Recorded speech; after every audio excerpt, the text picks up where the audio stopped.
Emotion arrives before thought. Have you ever felt a sudden, unexplained wave of emotion, like a surge of sadness or a bloom of joy, without any clear reason why? This is not a random glitch in your psyche. It's an example of how emotion often arrives before thought. You might believe you think something and then feel something in response, but more often it is reversed. The feeling comes first, like a signal emerging from the hidden depths of your mind, and only afterward does your conscious brain scramble to explain it. Imagine walking into a familiar room and, without any obvious cause, feeling a heavy sadness weigh you down. Or picture yourself stepping outside on an ordinary morning and being filled with an inexplicable joy that makes the world seem more vivid. In those moments, your mind starts hunting for explanations, trying to weave a story to justify what you feel.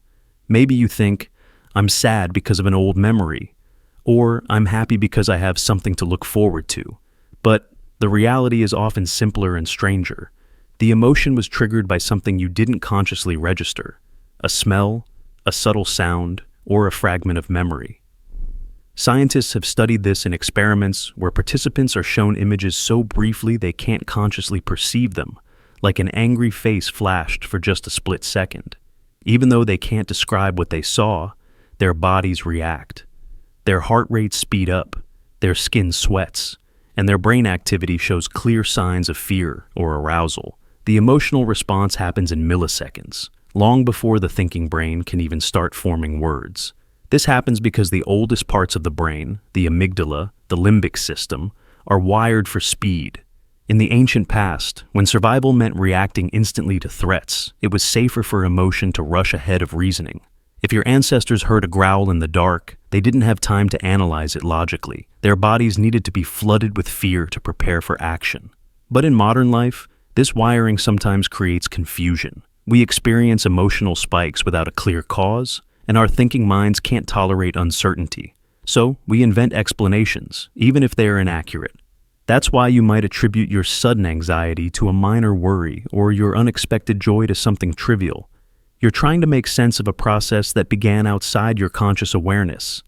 This also happens in relationships. You might feel instant warmth toward a stranger, or a distrust you can't rationally justify. Later, you come up with reasons. They remind you of someone, or you noticed a subtle clue in their expression. But often, those reasons are stories built after the fact. The feeling itself was the first reality. Even your memories are shaped by this process. When an event carries a strong emotion, your brain tags it as important. You might forget countless neutral details, but the moments that sparked deep feelings stay vivid. Sometimes, years later, encountering a similar trigger, a smell, a place, a song, reawakens the original feeling before you even realize why. Consider how this affects your sense of self. If you believe you are a purely rational being, guided by logic, this idea can feel unsettling. It suggests that you are carried by invisible currents of feeling, that your thoughts are often secondary. But it doesn't mean you are out of control. It means you are human, wired by evolution to feel first and think later. There is even evidence that this emotional primacy can be positive. Joy and curiosity can drive you to explore, to learn, to connect. But it can also lead to anxiety and self-doubt when you can't pinpoint the cause of your emotions. The key is to notice this process without immediately attaching judgment or false stories. Next time you feel something sudden and unexplained, try pausing before you decide why. Pay attention to the pure sensation in your body. Is it tightness in your chest, warmth in your belly, a flutter in your throat? Acknowledge the feeling as a message from deeper layers of your mind. You don't have to decode it instantly. Sometimes it will make sense later when memory or context surfaces. Other times it may never have a tidy explanation. This doesn't make your feelings any less real. It simply shows that emotion is an ancient intelligence, a guide that operates on its own timeline. Thought is the interpreter, always arriving a little late to the story. And that's perfectly okay. Internal voice forking. When you wake up in the morning, you might hear a single thread of thought narrating your plans. Get up, brush your teeth, check your phone. But sometimes, something stranger happens. You hear a split. One voice says, you should get out of bed now, you have things to do. And simultaneously, another voice mutters, you won't follow through, you never do. This experience is called internal voice forking. the mind's peculiar ability to produce simultaneous streams of commentary that seem to originate from different parts of yourself. One part is issuing commands, narrating intentions. The other is doubting, criticizing, even mocking. If you've experienced this, you might wonder, which of these voices is the real you? Are you the decisive planner or the hesitant skeptic? And why does your brain feel divided at precisely the moments when you most crave unity? This phenomenon isn't merely philosophical. It's rooted in the way your prefrontal cortex, the seat of executive control, interacts with deeper regions of emotion and memory. Imagine your mind as a courtroom. The judge announces the verdict. This is your intent, your choice, your forward motion. But in the gallery sits a heckler, a part of you that cross-examines, pokes holes, and refuses to stay silent. The result is that you feel like you're inhabiting two consciousnesses at once, the one who wants to act and the one who wants to sabotage. Psychologists call this metacognition, the ability to think about your own thinking. But internal voice forking goes a step further. It's as if your metacognition becomes so powerful that it takes on its own personality, separate and adversarial. Consider a simple example. You're about to give a presentation. The first voice declares, "You've prepared, you're ready. You can do this." And before you can fully believe it, the second voice interrupts. You always forget your lines. You'll embarrass yourself. Your heart rate spikes. Your confidence wavers. The voices speak over each other, each claiming to be the authentic narrator of your life. And you, caught between them, wonder which one deserves your trust. Sometimes this forked commentary can even paralyze you. You think about sending a message to someone you care about. But by the time the first voice has formulated the sentence, the second voice has already composed the reasons why it's a mistake. You hover over the send button, feeling trapped in a mental tug of war. Internal voice forking is so compelling because it reveals how fragile your sense of a singular self really is. If you pay close attention, you'll see that your thoughts rarely march in a clean line. They emerge in overlapping currents, hopes, fears, impulses, doubts. One voice may be a relic of your upbringing, echoing the criticisms you heard as a child. Another might be your aspirational self, the version of you that wants to grow. And sometimes, the loudest voice isn't the wisest. A person who has internalized shame or fear will often hear the critical track at a higher volume, drowning out self-compassion and curiosity. Over time, this imbalance can shape your identity. You begin to think you are the second voice, the cynic, the pessimist, the judge, because it sounds more authoritative than the gentle whisper of possibility. But if you look deeper, you'll notice that neither voice is the whole truth. Both are partial narratives, assembled from memories, expectations, and protective strategies your brain has collected. The voice that criticizes you evolved to prevent you from making social errors or taking risks that might lead to pain. The voice that plans and aspires evolved to help you progress and adapt. In this way, internal voice forking is an ancient survival mechanism, an internal debate that weighs danger against ambition. In the modern world, this debate can become distorted, looping endlessly over minor decisions. You experience the loop as anxiety. The forking grows more pronounced the more you resist it, like pulling on a knot that only tightens. There's an experiment you can try. The next time you hear both voices at once, instead of identifying with either, observe them like characters in a play. Say silently, one voice is expressing fear, the other is expressing hope. I am the observer who hears them both. This small mental shift, becoming the witness instead of the participant, can dissolve some of their power. You'll feel a moment of space, a gap in which you can breathe. In that gap, you might glimpse a deeper self, the one who isn't split in two, but vast enough to contain both impulses without being consumed by either. Neuroscientists have found that during moments of internal conflict, your anterior cingulate cortex becomes highly active. This region is responsible for error detection and conflict monitoring. It's as if the brain is lighting up a warning sign. There is disagreement here. Pay attention. But your survival brain doesn't care about your peace of mind. It only cares that you remain vigilant. So the more you worry about choosing the right voice, the more the conflict intensifies. The brain keeps the forking alive because it interprets it as useful. Two scouts bringing you different reports about the terrain ahead. Some thinkers have compared this to a computer running two processes in parallel, each trying to control the cursor. Imagine if your mind were a browser with too many tabs open, all auto-playing their own music. The cacophony isn't evidence of madness, it's evidence of complexity. You are a collection of algorithms, habits, and memories that sometimes harmonize and sometimes collide. Internal voice forking is the collision in real time. What happens if you never question which voice is you? You risk letting the most familiar narrative become your default identity. If the critical track is the one you hear most often, you'll start to believe that self-doubt is the natural state of things. But it isn't. It's only one interpretation of reality. Conversely, if you only listen to the voice that insists you're invincible, you risk blindness to your own limits. Wisdom often lives between the voices, in the quiet discernment that arises when you're willing to hear them both and choose consciously which to heed. Think about this.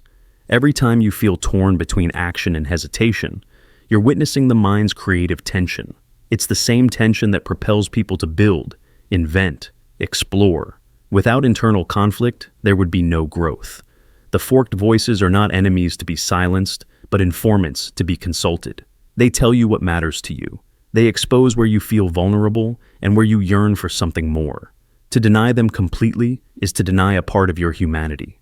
So the next time you hear that split, a voice pushing you forward, a voice holding you back, remember that you don't have to pick a side immediately. You can pause. You can let both monologues finish without interrupting or suppressing them. You can watch them fade like echoes. And in that space, you might rediscover that the truest version of you is not a single thought or a single feeling. It is the awareness vast enough to hold them all, without needing any of them to be the final word. This is internal voice forking, a reminder that your mind is not one voice, but a chorus, and you are not the song, but the silent presence listening behind it. Dream residue, loopback. Have you ever woken up with the unmistakable trace of something that never existed? Maybe it was a perfume so vivid it clung to your skin, or a sound that rattled your bones, echoing long after your eyes opened to the dim light of morning. This is what some call the dream residue loopback, a phenomenon that feels almost supernatural in its ability to blur the edges between what you imagine and what becomes real. Imagine drifting off to sleep and finding yourself in a vast hall lined with thousands of brass bells. In the dream, you hear them all chiming at once, a deafening resonance that vibrates your whole body. But when you awaken, you still hear them, faintly, as if their echo is seeping through your walls. You sit up, heart thundering, because the ringing doesn't stop. You check your surroundings. No bells, no movement, no explanation. Only the memory, stamped on your consciousness, replaying itself like a looped recording you can't switch off. Some people report dream residue as a fleeting sensory afterimage, like when you stare at the sun and see its shape etched into your vision even after you look away. But for others, it's more than an afterimage. It's a haunting persistence that stretches into minutes or even hours. You smell a specific flower you never touched. You taste salt on your tongue as if you'd been swimming in the ocean all night. You feel a touch on your arm, so convincing you flinch away, expecting someone to be there. And yet, you are alone. The phenomenon suggests that your mind doesn't perfectly quarantine dreams from waking life. Instead, it leaks, allowing perceptions and sensations to bleed over the barriers of consciousness. You could call it a malfunction of the brain's filtering systems, or you could call it a window into something far stranger, a place where dreams are as real as daylight. Consider the case of a woman who dreamed repeatedly of an old library she had never seen. In the dream, she would walk past oak shelves lined with books, and each time she noticed the same smell, burning candle wax mixed with mildew. It became a signature scent she associated only with sleep. One morning, after a particularly vivid encounter in that dream library, she awoke and found the smell saturating her bedroom. She searched every corner for a candle left burning, convinced that she must have brought something flammable into bed. But there was nothing. No wax, no flame, no explanation. Yet the smell persisted, trailing her through the morning like an invisible companion. Some neuroscientists believe this is a result of what they call memory reconsolidation error. When you dream, your brain reactivates certain sensory circuits, sight, smell, hearing, touch, and binds them to imaginary scenarios. Normally, those scenarios fade when you wake, leaving only the memory. But sometimes, the activation fails to shut off properly, and the sensory impression becomes a ghostly artifact that follows you into wakefulness. Your brain has effectively tagged the dream's sensory data as real, so when you smell that phantom wax or hear that phantom bell, you're not imagining it. You're perceiving it through the same pathways you'd use if it were truly there. It's as if your mind has been tricked into overlaying an impossible reality onto the ordinary one. But there's another interpretation, one that stretches beyond science. What if dreams are not simply internal constructs? What if they are a kind of parallel existence, a dimension your consciousness slips into when your body sleeps? In this view, the dream residue loopback is evidence that you are not merely inventing these experiences, but actually visiting them, and bringing back souvenirs you were never meant to carry home. The bell that rings, the candle that burns, the touch that lingers. They become tokens of a crossing between dimensions. This is why they feel so real, because, in some hidden part of reality, they are. Imagine standing at the threshold of sleep, like an astronaut in the airlock between worlds. On one side is everything you know, your room, your bed, your memories of yesterday. On the other side is a universe of impossible places and beings you can't begin to understand. And when you cross over, you bring traces with you. This crossing leaves a residue, a fingerprint of the foreign on the familiar. It's no wonder that some cultures believe dreams are messages or prophecies, that what you experience there can spill into your waking life in ways you don't control. For example, a man once described dreaming of a storm that rattled his childhood home. He could feel the wind on his face, smell the wet earth. The thunder was so loud it made him cover his ears. But when he woke, the storm was still there, not in the sky but in the air of his bedroom. The air felt heavy and electric. He checked the forecast. Clear skies, not a drop of rain in hundreds of miles. And yet, the smell of that storm would not leave him.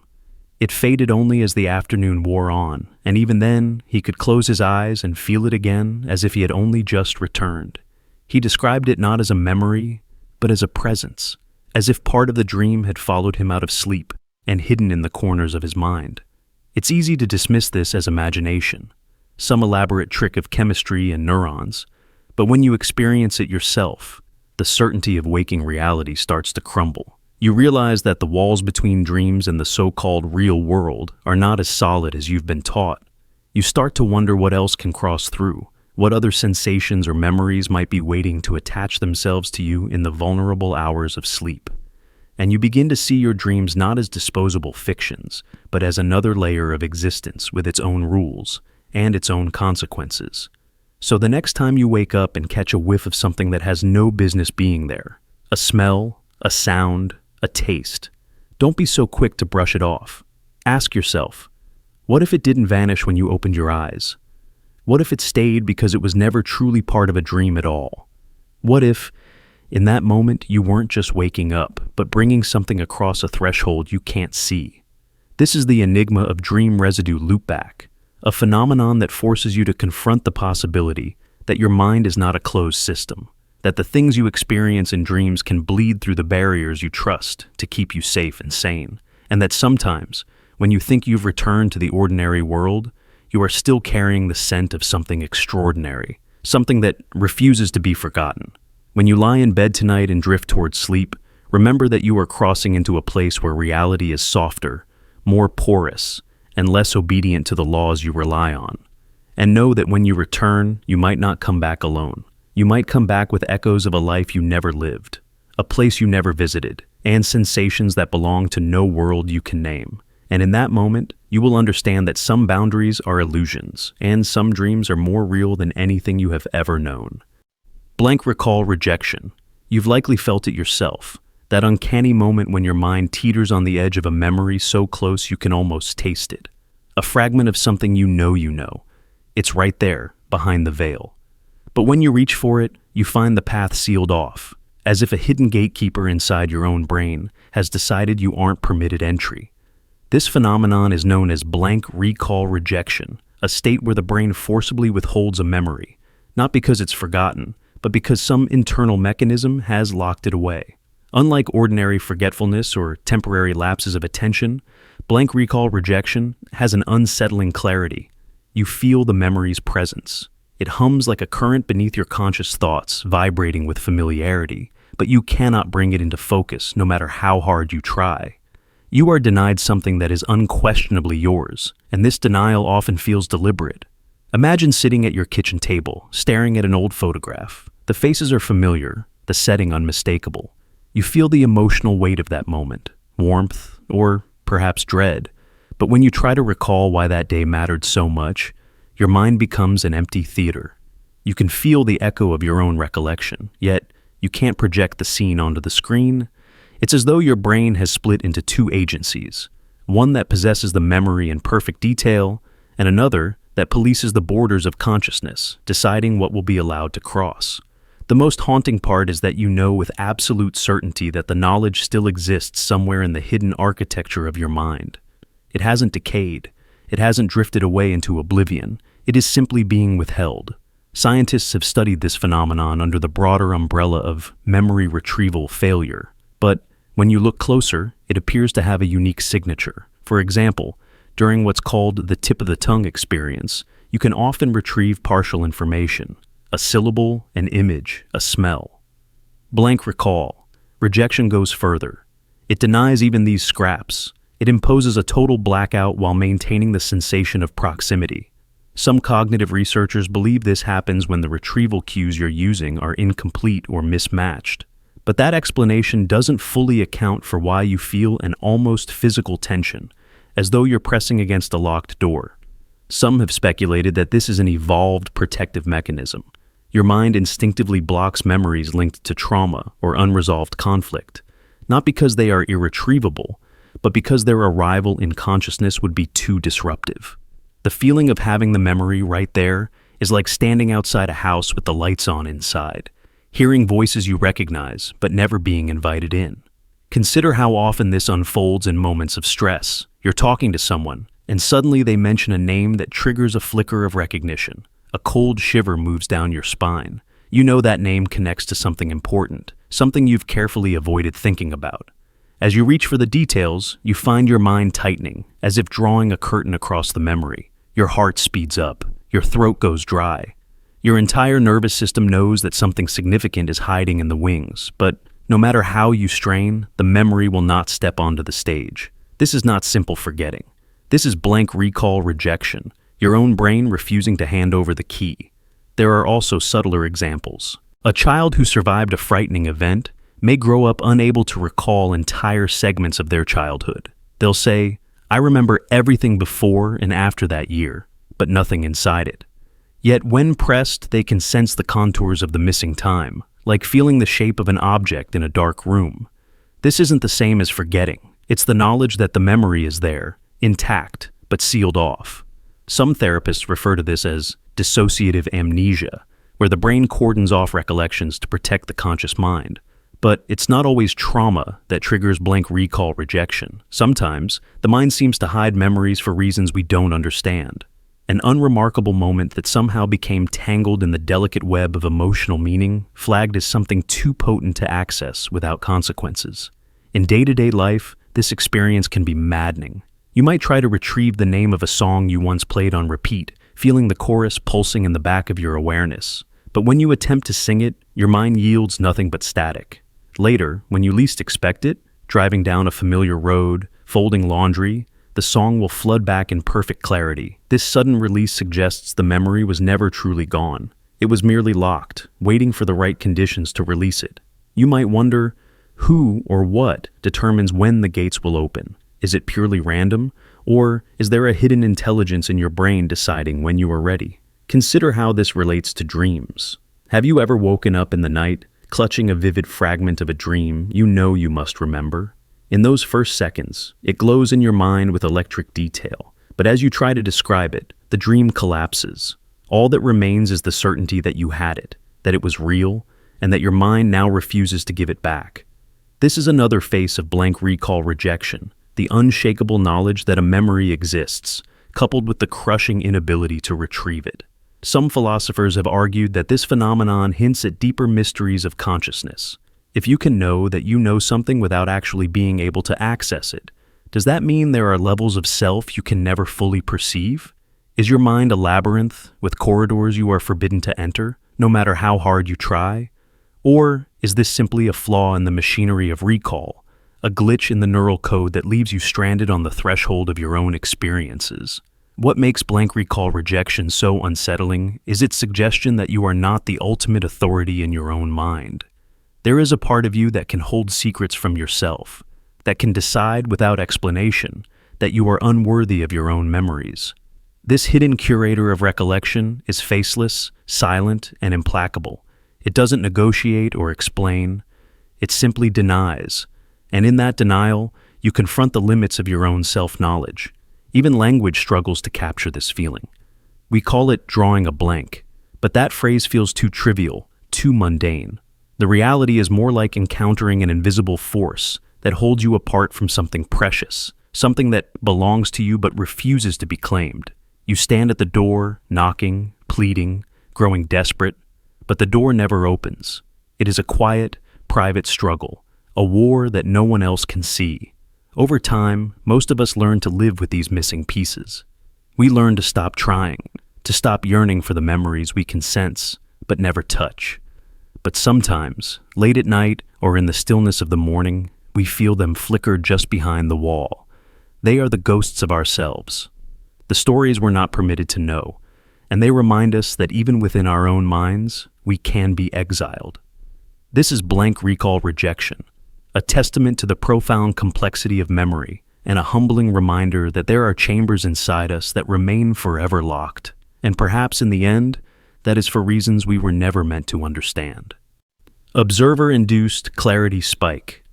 Have you ever been alone in a room, perhaps late at night or in the quiet hours of the early morning, when the world feels like it has fallen asleep without you? And suddenly, without any logical cause, a sensation floods your awareness, a sensation that you are being watched. Not by a person, not by any presence you could point to, but by something vaster and more elusive. In that moment, reality itself seems to open its eyes, to bend its attention toward you. Your mind sharpens in response. Every detail around you, the grain of the wooden table, the slow rhythm of your breath, the humming of an unseen appliance, becomes impossibly clear, as though the universe has decided you must notice them. This is what we call the observer-induced clarity spike. It is a psychological phenomenon that seems almost supernatural in the way it overrides our ordinary filters of perception. But it isn't some obscure anomaly reserved for mystics or philosophers. It can happen to anyone. Maybe it's happened to you already, though you never had a name for it. Imagine you are reading late into the night. Your eyes are tired and your thoughts drifting. You're only half aware of the text before you. Then, without warning, something feels different. It is as though an invisible intelligence has turned its gaze upon you, and suddenly, your attention snaps into perfect focus. You see every letter as if you have never seen words before. The page seems to glow. The meaning of the sentence is opening to you with crystalline clarity. In that moment, the background noise of your mind falls silent. You are simply here, and everything feels more real. Some call this hyper-awareness, but it isn't merely an internal shift. It carries with it the eerie conviction that something outside you triggered it. Psychologists have speculated that this sensation may be related to the brain's evolved sensitivity to social scrutiny. In our ancestral environments, to be watched was often to be judged, or to be hunted. So, we developed a set of hair-trigger responses that could instantly elevate our senses, sharpen our cognition, and prepare us to act. But there is something stranger here, because in the observer-induced clarity spike, there is no observer you can locate. The watching presence feels impersonal, immense, and sometimes impossibly ancient.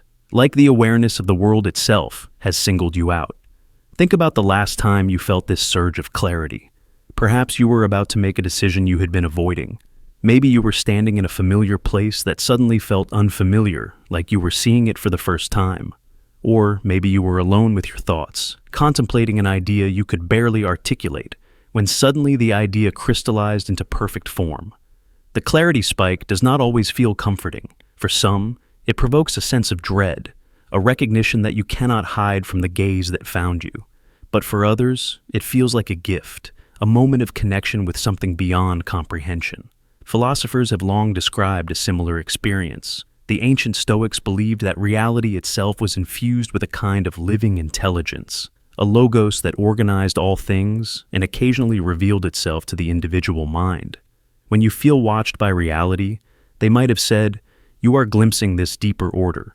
Even in modern neuroscience, there is a recognition that perception is never fully passive. Your brain is constantly predicting and constructing the world, and sometimes those predictions fracture, leaving you exposed to an unsettling lucidity. One particularly striking example comes from artists and writers who report sudden clarity while working. They describe a sensation as though the work itself is observing them, demanding precision and honesty. A poet might stare at a line for hours, unable to resolve it, only to feel a sudden shift, an invisible presence pressing them to see the words exactly as they are. In that moment, the right phrase appears, clear and irrefutable. It feels less like invention and more like discovery. Even in ordinary life, clarity spikes can intrude without warning. You might be washing dishes, lost in automatic thoughts, when a single droplet of water sliding down your wrist catches your complete attention. The droplet seems more significant than anything you felt all day. Your mind quiets. For a heartbeat, you are not distracted by plans or regrets. You are simply witnessing the world in its raw immediacy. And then, just as quickly, the sensation recedes, leaving you with the uneasy certainty that you have glimpsed something you cannot explain. Some researchers think these experiences reflect micro-seizures in the temporal lobes, where sensory information and meaning converge. Others see them as spontaneous moments of mindfulness, a biological reset of awareness. But neither explanation fully captures the eerie feeling that something outside your mind is involved, that the moment wasn't just your brain, but a shared event between you and reality. Imagine, if you will, that the universe has countless eyes. Not eyes in the way we understand them, but nodes of perception embedded in the fabric of existence. Every so often, one of these eyes opens near you, and for a fraction of time, it sees you, not as a collection of habits and memories, but as something singular, and in return, you see the world without filters. It is almost unbearable in its purity. Nothing is hidden, nothing is dulled. You are alive in a way that feels both exhilarating and terrifying. When you next feel the observer-induced clarity spike, pause. Notice how the air feels heavier, how every sound becomes sharp-edged, how your thoughts momentarily align into something clear and inevitable. Try to stay with that sensation as long as you can, though it rarely lasts. When it fades, reflect on what you glimpsed. Was it just your mind reorganizing itself? Or was it a signal from a deeper level of reality, reminding you that you are never truly unseen? Perhaps there are moments when the universe itself chooses to look back. And in those moments, you are offered a clarity that cannot be manufactured or sustained by effort alone. You are offered the truth that awareness is not merely something you possess, but something that possesses you. Self-narration collapse. Have you ever been in the middle of thinking, a clear, steady stream of words echoing in your mind, when suddenly, without warning, it all goes silent?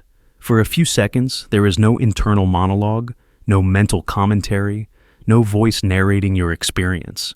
Instead, your consciousness seems to hover in a state of pure, voiceless awareness. You are still perceiving the world. You are still awake and alert. But the usual chatter, the constant labeling and explaining, has vanished. This is what some people call self-narration collapse. It is a rare and unsettling phenomenon where your thinking mind takes a step back, leaving you in a wordless clarity you can't easily describe. It might last only a heartbeat or linger for a few strange moments. When the inner voice returns, it often feels like you've been absent from yourself, even though you never lost consciousness. Imagine you are reading a book, and the words in your head are guiding you through each sentence. Then, abruptly, the narration stops. You still see the words on the page. You still understand them in some deeper sense. But there is no commentary, no silent reading voice shaping the meaning. Or picture yourself walking down the street, planning your day, reviewing memories. Mid-thought, the sentences evaporate. For a flicker of time, there is only the raw sensory flow of life, colors, sounds, motion, without the filter of language. Some neuroscientists believe this collapse happens when the networks responsible for inner speech momentarily decouple from the rest of consciousness. It's like the conductor of an orchestra, dropping the baton. The music doesn't stop completely, but it becomes uncoordinated, unsupervised. Others suggest it is a glimpse into a more primal state of awareness, the way animals or very young children experience reality, without words dividing everything into categories. For most people, self-narration is so continuous that its sudden absence feels like a small cognitive blackout. But unlike a blackout, you are still vividly present. You can look around, move your body, react to stimuli. The only thing missing is the voice that normally describes, judges, and interprets every moment. Some individuals find this experience frightening. They feel as if they have lost a part of themselves, as if the collapse of internal speech means the collapse of identity. Who are you without the story you constantly tell yourself? Without the mental narrator, are you still you? But others describe it as liberating. In those seconds of voiceless awareness, there is no overthinking, no mental rehearsal of anxieties, no obsessive analysis. Just being. Just perception. Some meditation traditions train practitioners to cultivate this state deliberately, to quiet the internal monologue and rest in the silent space beneath thought. Think of a moment when you were completely absorbed in an activity, like painting, running, or listening to music, and for a while, you stopped talking to yourself. You were not labeling the experience. You were not commenting on it. You were simply living it. Self-narration collapse is like an unplanned version of that same state, arriving without warning and leaving just as suddenly. Scientists using brain imaging have observed that when the default mode network, the brain system associated with self-referential thought, quiets down, people report a reduction in internal speech. Instead of interpreting, the brain shifts into a mode of direct awareness. This is often described as flow or presence, but when it happens unexpectedly, it can feel eerie. Some people wonder if these moments are dangerous or signs of a neurological problem. In most cases, they are harmless.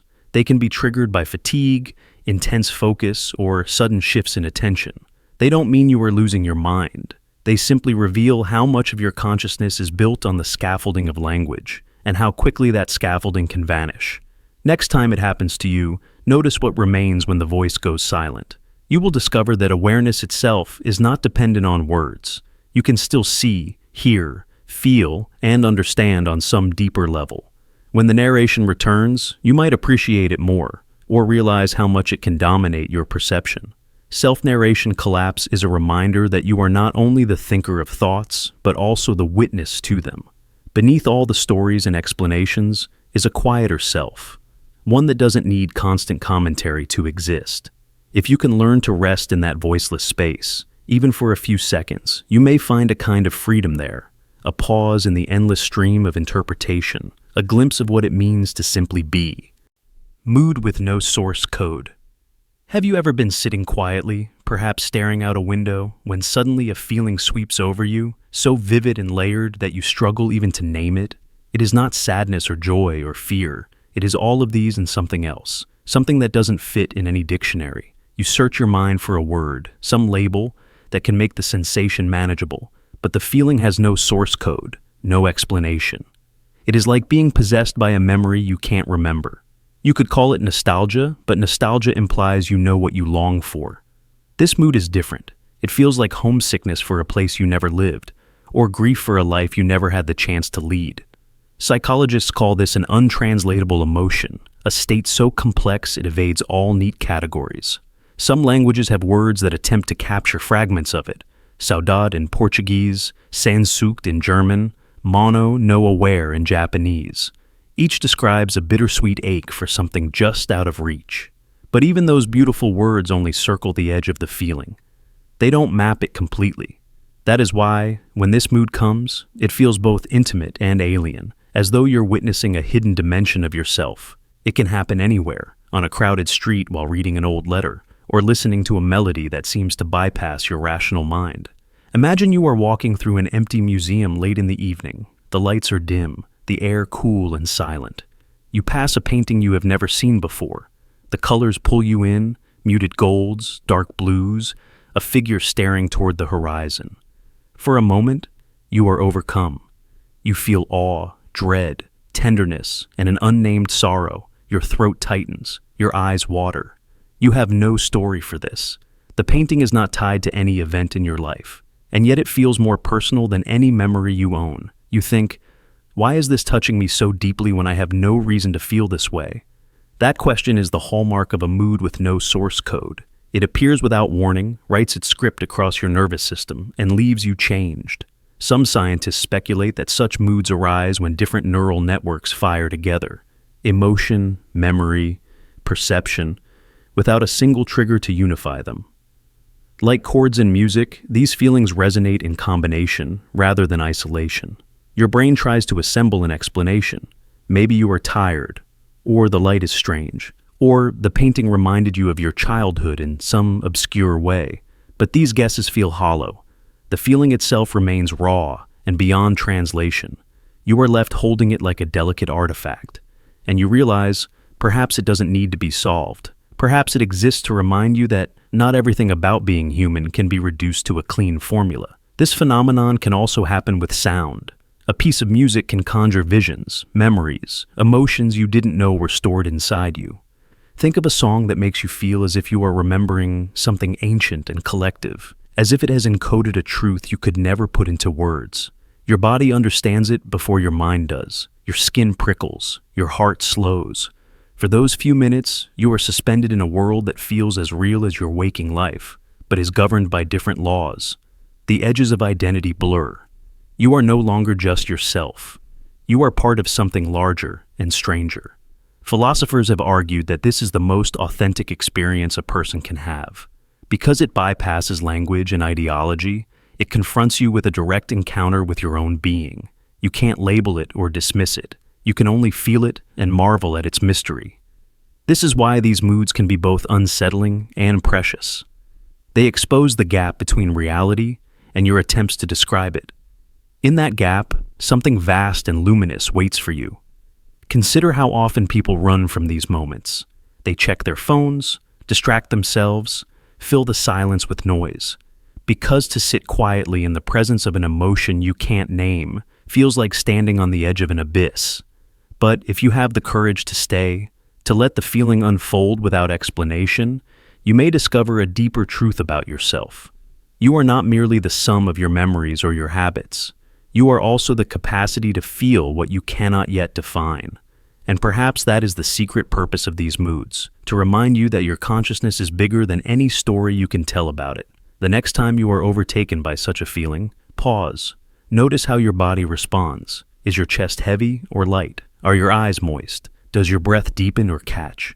These are signals from a part of you that does not care about language. It only cares about truth. Let the feeling be. Trust that you don't need to interpret it to honor it. You can simply bear witness. In doing so, you give yourself permission to be more than understandable. Temporarily non-human frame. Have you ever felt your mind slip into a shape so unfamiliar that your own humanity becomes almost ornamental? Like a mask you've learned to wear, but suddenly forget how to attach. Imagine sitting in a quiet room, your body as still as a stone. When a thought arises so foreign, it doesn't even feel like thinking. It feels like witnessing something that isn't built on language, something older and wider than the personal narrative you call yourself. For a moment, you're no longer the protagonist of your story. You're a watcher, unmoored from desire, detached from the human metrics of purpose and self. You look at your hands, and they appear to be someone else's tools. You hear your own voice in memory, but it seems like an imitation of speech rather than an authentic expression. This is the temporarily non-human frame, a momentary fracture in identity that leaves you staring through your life as if it were a play staged by an intelligence you can't name. Consider the unsettling clarity of this experience. You may be going about something mundane, like preparing breakfast, and suddenly the entire ritual feels absurd. The urge to eat, the comfort in routine, the unspoken rules of social reality, all of it seems like a performance. Not wrong, but contingent, as though any of it could be replaced by an entirely different set of instincts. Your awareness expands to encompass other possible ways of being, non-human architectures of mind that don't rely on memory or ego. You can almost sense what it might be like to perceive without categorizing, to exist without measuring your worth, to feel time not as a sequence, but as a vast shape enclosing you. And then, as quickly as it began, it ends. You blink, and the ordinary human context snaps back around you, like a costume you forgot you were wearing. This state is so disorienting because it is not merely abstract, it is felt. Your emotions reorganize themselves. Empathy, fear, joy. These become strange currencies in a marketplace you're no longer sure you value. You realize that the human frame is not inherent but constructed, a provisional agreement between biology and culture. When that frame dissolves, you glimpse the possibility that consciousness is more fluid, more alien than your daily experience suggests. Take the example of an artist who reported slipping into this state while painting late at night. She described how her perception flattened and widened simultaneously. She no longer saw the canvas as a surface to improve or master. She only saw color and motion, detached from any personal intention. Her hands moved as though guided by a logic that had nothing to do with her identity as an artist. For those hours, she said, she was neither human nor inhuman, but something neutral, a process unfolding without narrative.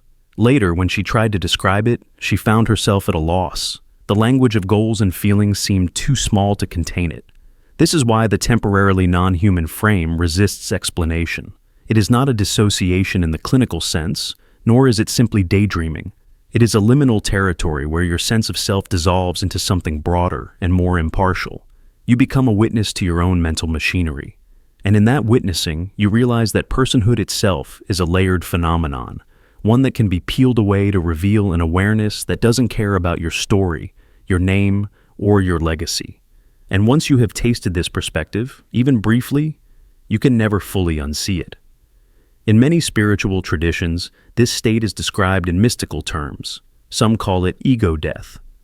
Others speak of non-dual awareness, the recognition that all experience arises in a field of consciousness that is not intrinsically human. But you don't have to believe in any doctrine to encounter this fracture. It can arrive unbidden in the most ordinary moments, when you are exhausted or focused, or simply open in a way you didn't plan. For some, it happens during deep meditation. For others, it may come in crisis, when the mind's ordinary structures can no longer contain the reality pressing in from all sides. Afterward, there is often a lingering sense of vertigo. You remember that for a moment, you were something else, something without preference or story. And though you can't describe precisely what changed, you can feel that it did. The framework of your human identity is a precious invention, but it is not the only possible way to be. You have glimpsed a territory beyond it, a domain of pure perception without the burden of interpretation. So the next time you feel yourself slipping into that vast alien vantage point, don't panic. Notice it. Welcome it. You are meeting an aspect of your own consciousness that doesn't require your usual roles and explanations. You are, for a moment, free of the human script. And in that freedom, you may discover something profound. That your essence is not confined to the narrow pathways of personality, but capable of perspectives so vast, they make even your most cherished stories feel like brief experiments in an endless field of awareness. Belief flicker moment. You're sitting alone, and for a flickering instant you believe you can fly. Not metaphorically, not as a daydream, but with the visceral conviction that if you stood up and leapt, your body would lift effortlessly into the air. A pulse of certainty floods your chest. Your skin tingles, as if your muscles are preparing to act on this impossible truth. And then, just as suddenly, it's gone. You remember the conviction, but you can't re-enter it. This is a belief flicker moment, one of the strangest cognitive glitches a human can experience, a fracture in the wall between imagination and reality so brief that it leaves you questioning your sanity. For that fraction of a second, you were entirely convinced of something that defies the rules of your own world.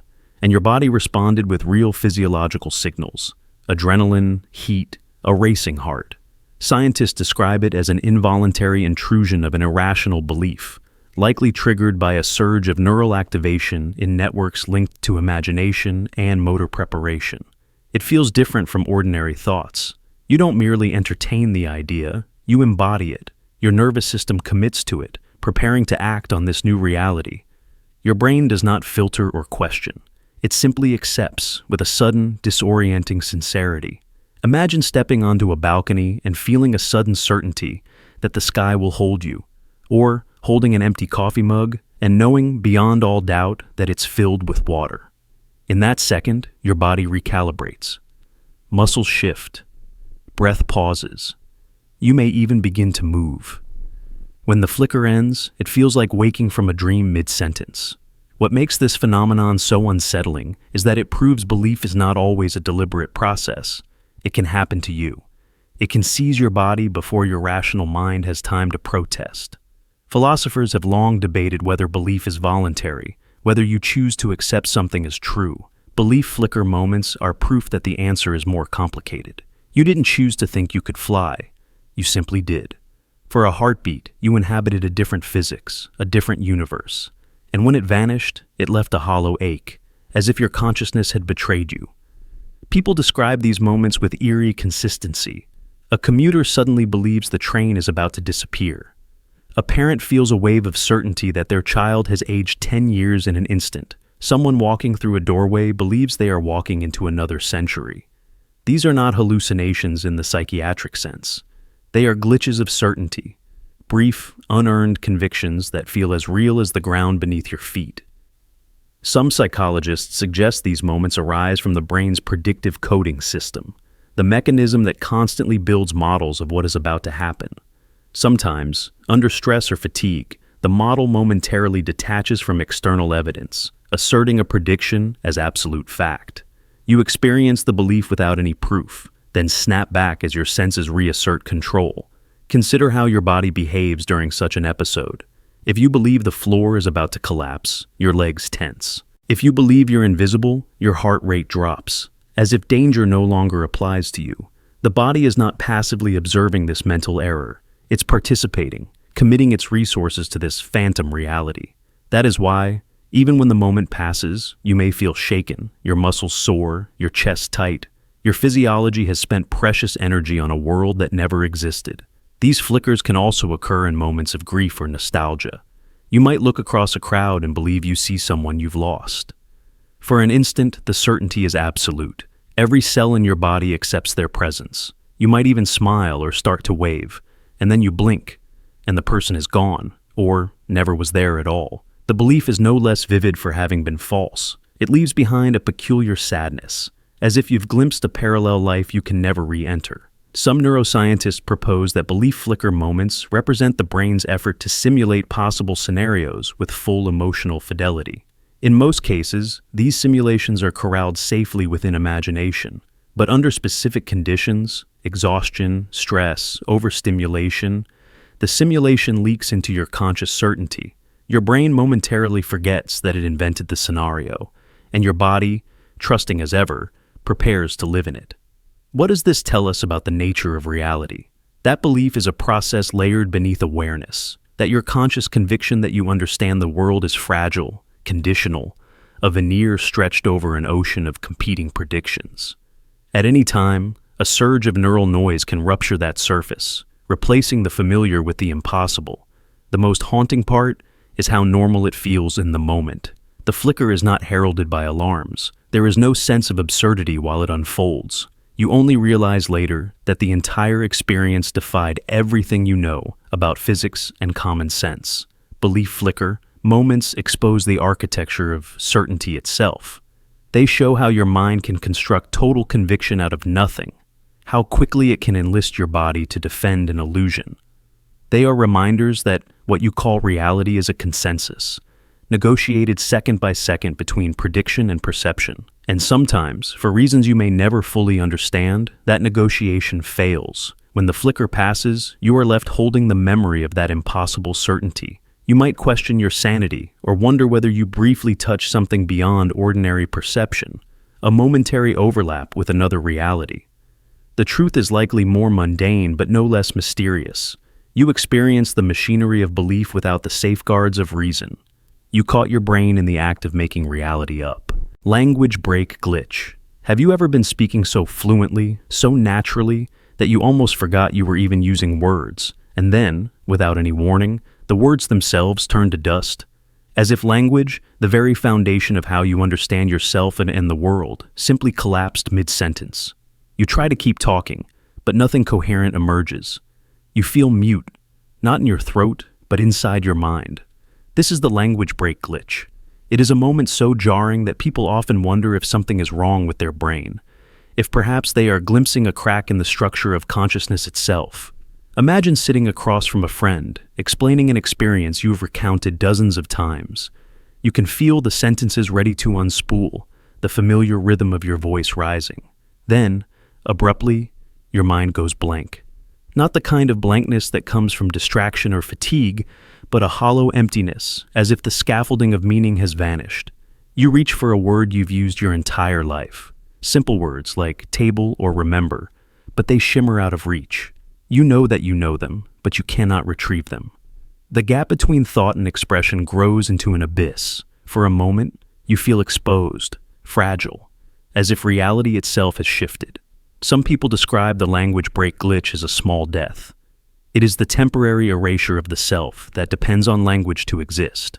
Without words, how do you explain who you are, what you feel, what you have seen?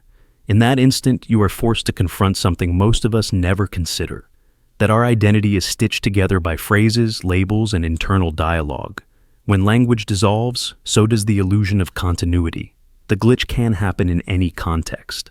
You might be presenting at work, reading aloud, telling a story, or simply thinking quietly to yourself. It can last a few seconds or stretch into minutes that feel endless. During that time, you are forced to wait, to endure a suspension of comprehension that no effort of will can overcome. Eventually, the words return, flowing back into your awareness like a river finding its course again. But you are left changed. You cannot help but wonder how many other hidden fractures lie beneath your ordinary experience, waiting to surface.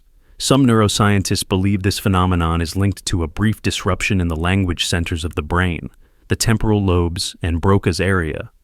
Microseizures, stress, or momentary lapses in neural connectivity might interrupt the pathways that bind concepts to their verbal symbols.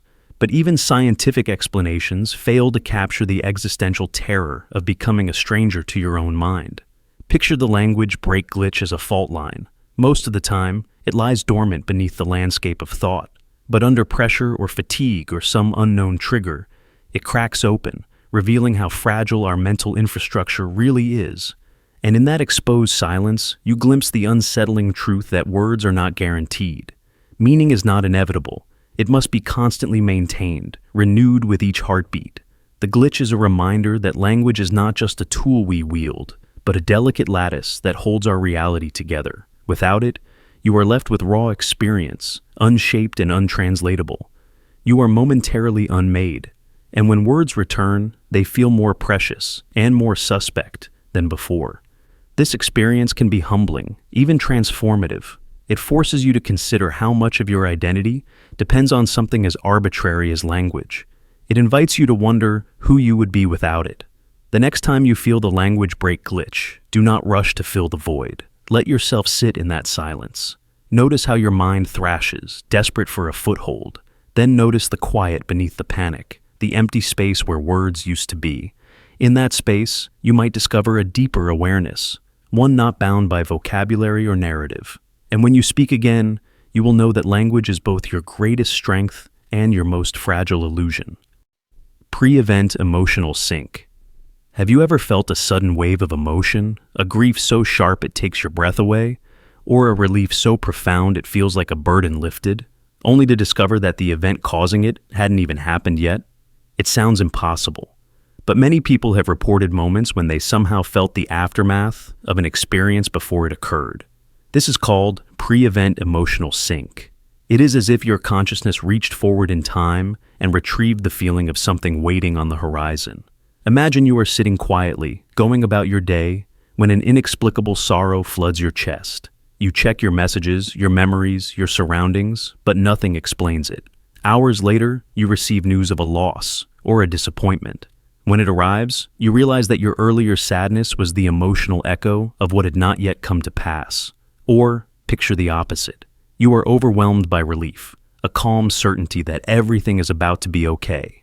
No evidence supports this faith, but you feel it with every cell. And later, you learn that something you feared has been resolved or avoided, exactly as you somehow sensed. This experience challenges our understanding of time and emotion. We are taught that feelings are responses to events, always arriving after something has occurred. But pre-event emotional sink suggests that your brain and body may register significance before your conscious mind can perceive it. Skeptics argue this is simply coincidence. You feel thousands of emotions, and some will inevitably align with future events by chance. But others believe that your subconscious is always collecting clues, tiny changes in tone, subtle shifts in the environment, patterns you don't notice. Your conscious mind may not connect them, but your deeper awareness recognizes what is coming and triggers an emotional rehearsal in advance. Think of a time when you sensed something was wrong before you had any proof. Maybe you felt dread before hearing bad news, or joy before learning something good. It is easy to dismiss it afterward as hindsight, but when you are honest about what you felt in that moment, you know it was real. There is another layer to this phenomenon that feels almost mystical. Some researchers studying precognition and intuition have proposed that consciousness may not be as fixed in time as we believe. In their experiments, participants reacted physically to emotional images before the images were shown. Their heart rates and skin conductance changed seconds in advance. Critics debate the validity of these studies, but the pattern keeps appearing. Emotion sometimes precedes awareness. This doesn't mean you can predict the future at will. It doesn't mean every feeling is a prophecy. But it does suggest that the boundary between past, present, and future may be more porous in the mind than we realize.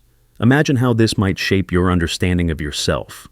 If you can feel the aftermath of something before it arrives, what does that say about the nature of time? About the way memory and anticipation intertwine? Perhaps your mind is always reaching in both directions, pulling emotional threads from what has been and what will be. Some people experience this most vividly during dreams. You might dream of loss, wake with a hollow ache, and later discover that someone you love has left or passed.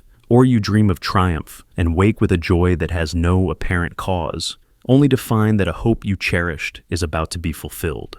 In these moments, it can be tempting to dismiss your own experience, to tell yourself you are imagining connections that don't exist.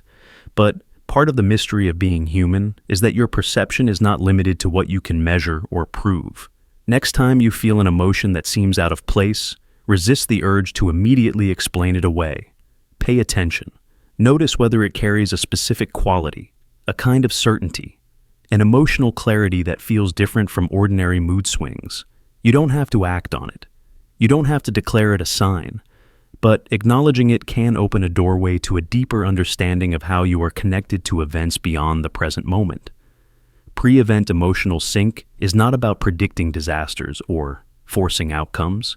It is about recognizing that your consciousness is more complex than you were taught, that sometimes the heart feels what the mind cannot yet see, and that within you is an awareness capable of sensing echoes from the future.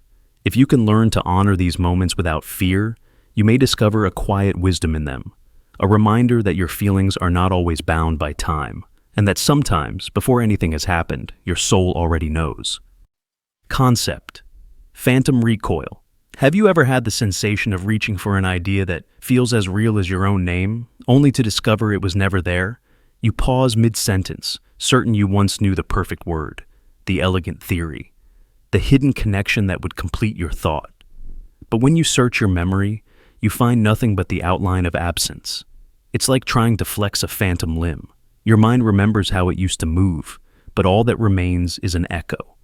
This is the phenomenon of concept phantom recoil, the haunting experience of missing a piece of understanding that never actually existed. Unlike ordinary forgetfulness, this isn't about losing something you once learned. It's about believing you possessed knowledge that was always an illusion. You might be reading a book and suddenly feel that the author is circling an insight you've already grasped, something profound you could have explained effortlessly. For a moment, your conviction is total. You are sure you have encountered this idea before, sure you can almost articulate it. But when you attempt to retrieve it, the certainty collapses into confusion.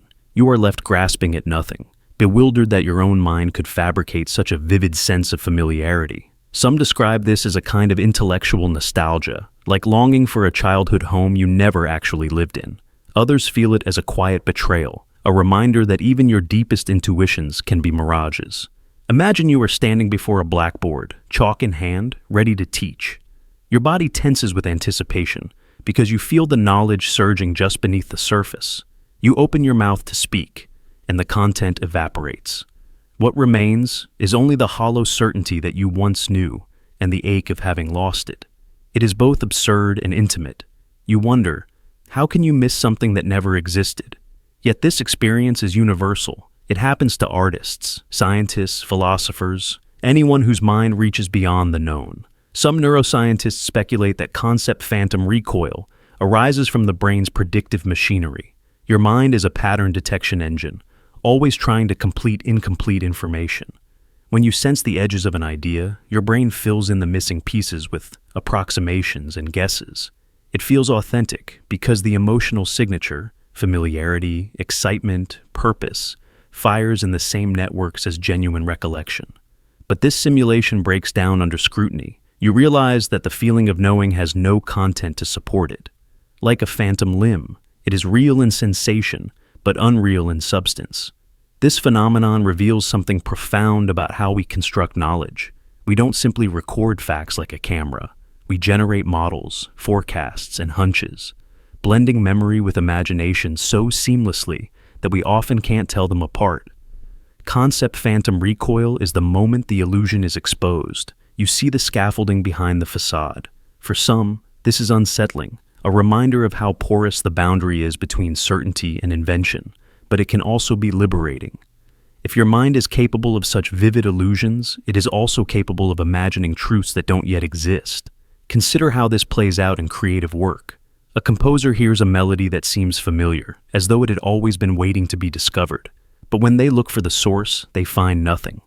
No recording, no notation. The melody is both ancient and new.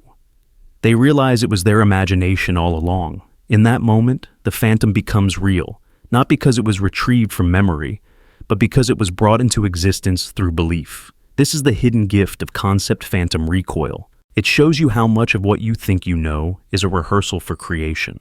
Your brain simulates entire realities, searching for the one that will finally feel true. If you've experienced this, you know how seductive the feeling can be.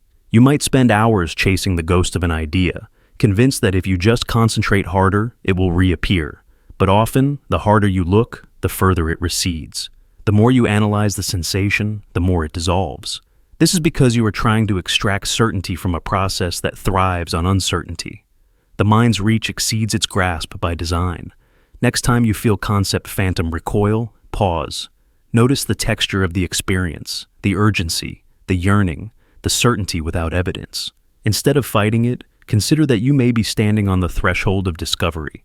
Maybe what you feel isn't the memory of an old truth, but the anticipation of a new one. Let yourself sit with the discomfort. Let yourself wonder what it means that you can long for ideas that never were. In that space of not knowing, something extraordinary can happen. You may find the raw material of invention waiting for you. This is concept phantom recoil, the mysterious, humbling reminder that your mind is not only a library of the past, but also a workshop of the possible. Identity soft override. Have you ever felt a sudden, inexplicable shift in the way you perceive yourself, as if the fundamental coordinates of your identity were edited without warning? It's not the same as changing your mind or evolving over time. It's more like your internal operating system was paused, replaced, and rebooted, all in the space of a heartbeat. In one moment, you're anchored in your familiar sense of who you are, your preferences, memories, convictions, and the next, something has been subtly rewritten. Your tastes don't feel quite the same. The narrative you've been telling yourself about your own life feels a degree removed, as if someone has adjusted the dials behind the curtain while you weren't looking. This is the identity soft override. It is not a loud transformation. It is quiet, almost surgical.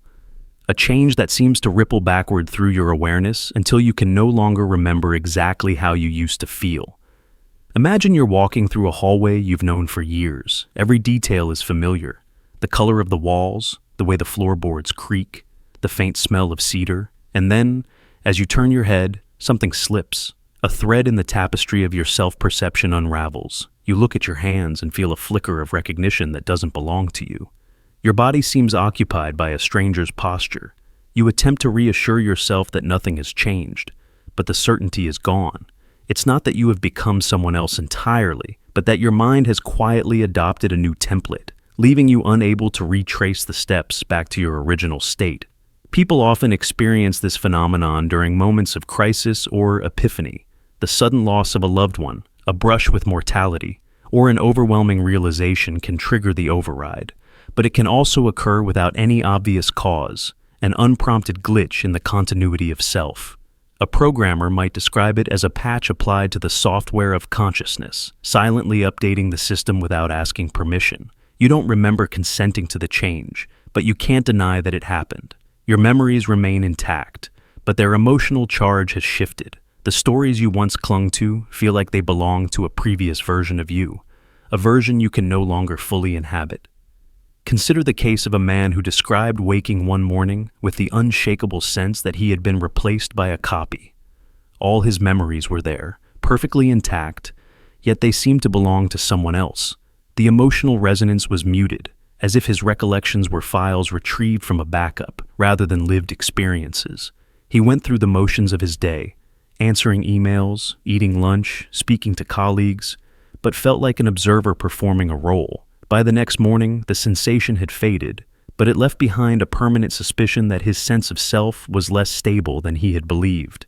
This is the unnerving part of the identity soft override. It exposes the provisional nature of your personality. You realize that who you are is a dynamic configuration, a set of preferences and beliefs constantly being revised by forces you don't entirely control.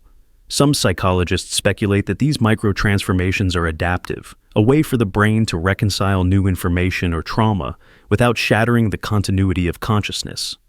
Others suggest that the mind's architecture is simply more fluid than we want to admit, a living system of associations that can be remixed in real time. You might think of your identity as a story you tell yourself, but in these moments, it becomes clear that the storyteller can change mid-sentence. The voice in your head is still familiar, but it carries a different cadence, a new set of priorities you didn't consciously adopt. And in that instant, the boundaries of who you are soften, revealing just how easily they can be redrawn. If you've ever felt this quiet replacement, you know how difficult it is to describe. Language strains to capture the nuance of it, because it is not a hallucination or a delusion. It is a shift in the baseline coordinates of being. You feel the same but different, altered but recognizable. And perhaps the most unsettling part is how quickly you adjust, how your mind starts to weave this new configuration into a seamless narrative, convincing you that you have always been this way. So the next time you sense that your internal code has been rewritten, when you catch yourself holding a belief you don't remember acquiring, or feeling an absence where once there was certainty, pause for a moment. Acknowledge the fluidity of your own design. You are not a static entity. You are a process, an unfolding script that edits itself in real time. And within that realization lies a kind of freedom. If your identity can be softened and updated, it means you are never truly trapped in any one version of yourself. You are change, embodied. Time loop, echo bleed. You're standing in an ordinary room, holding an object you've never seen before. When a sensation rushes through you so vivid, it feels like a storm behind your eyes. You are certain you've already lived this moment, but it isn't the familiar flutter of déjà vu. It's more like a memory torn loose from the future, struggling to find its place in the present. This is what some call a time loop echo bleed, a phenomenon where fragments of a future experience leak backward into your awareness, incomplete and distorted, like a radio signal caught between stations. Unlike déjà vu, which feels like reliving a past moment, an echo bleed feels like previewing a future that hasn't fully arrived. For a few uncanny seconds, you are tethered to a time that hasn't happened yet, and every cell in your body reacts as if that future is already real. Scientists have tried to classify this experience under known cognitive phenomena, but none of the categories quite fit. Déjà vu is the illusion of familiarity in a new situation. Jamais vu is the opposite, feeling estranged from something familiar. Precognition implies seeing the future clearly, with detail and coherence. But time loop. Echo bleed is murkier. The fragments that arrive are partial, like broken puzzle pieces. You don't see the entire picture, only shards that carry the weight of certainty without the clarity of context. You might hear a voice utter a sentence you'll later recognize word for word. You might feel an emotion connected to an event you can't yet name. Sometimes it's an image that flickers behind your eyelids, a face, a place, a movement that your present self can't decipher. Imagine holding a glass of water and feeling a sudden pang of sorrow that has no cause. Days or weeks later, you find yourself in that exact posture, holding that same glass as you hear devastating news. In that instant, the earlier pang slots into place like a key into a lock. The memory you thought was nonsense was a fragment of this future moment, bleeding backward into a time where it didn't belong. This is what makes time loop echo bleed so haunting. It suggests that the memory might not be strictly linear, that under certain conditions, your brain can intercept signals from your own future experiences before they fully exist. Some researchers speculate this is an artifact of how the brain constructs reality.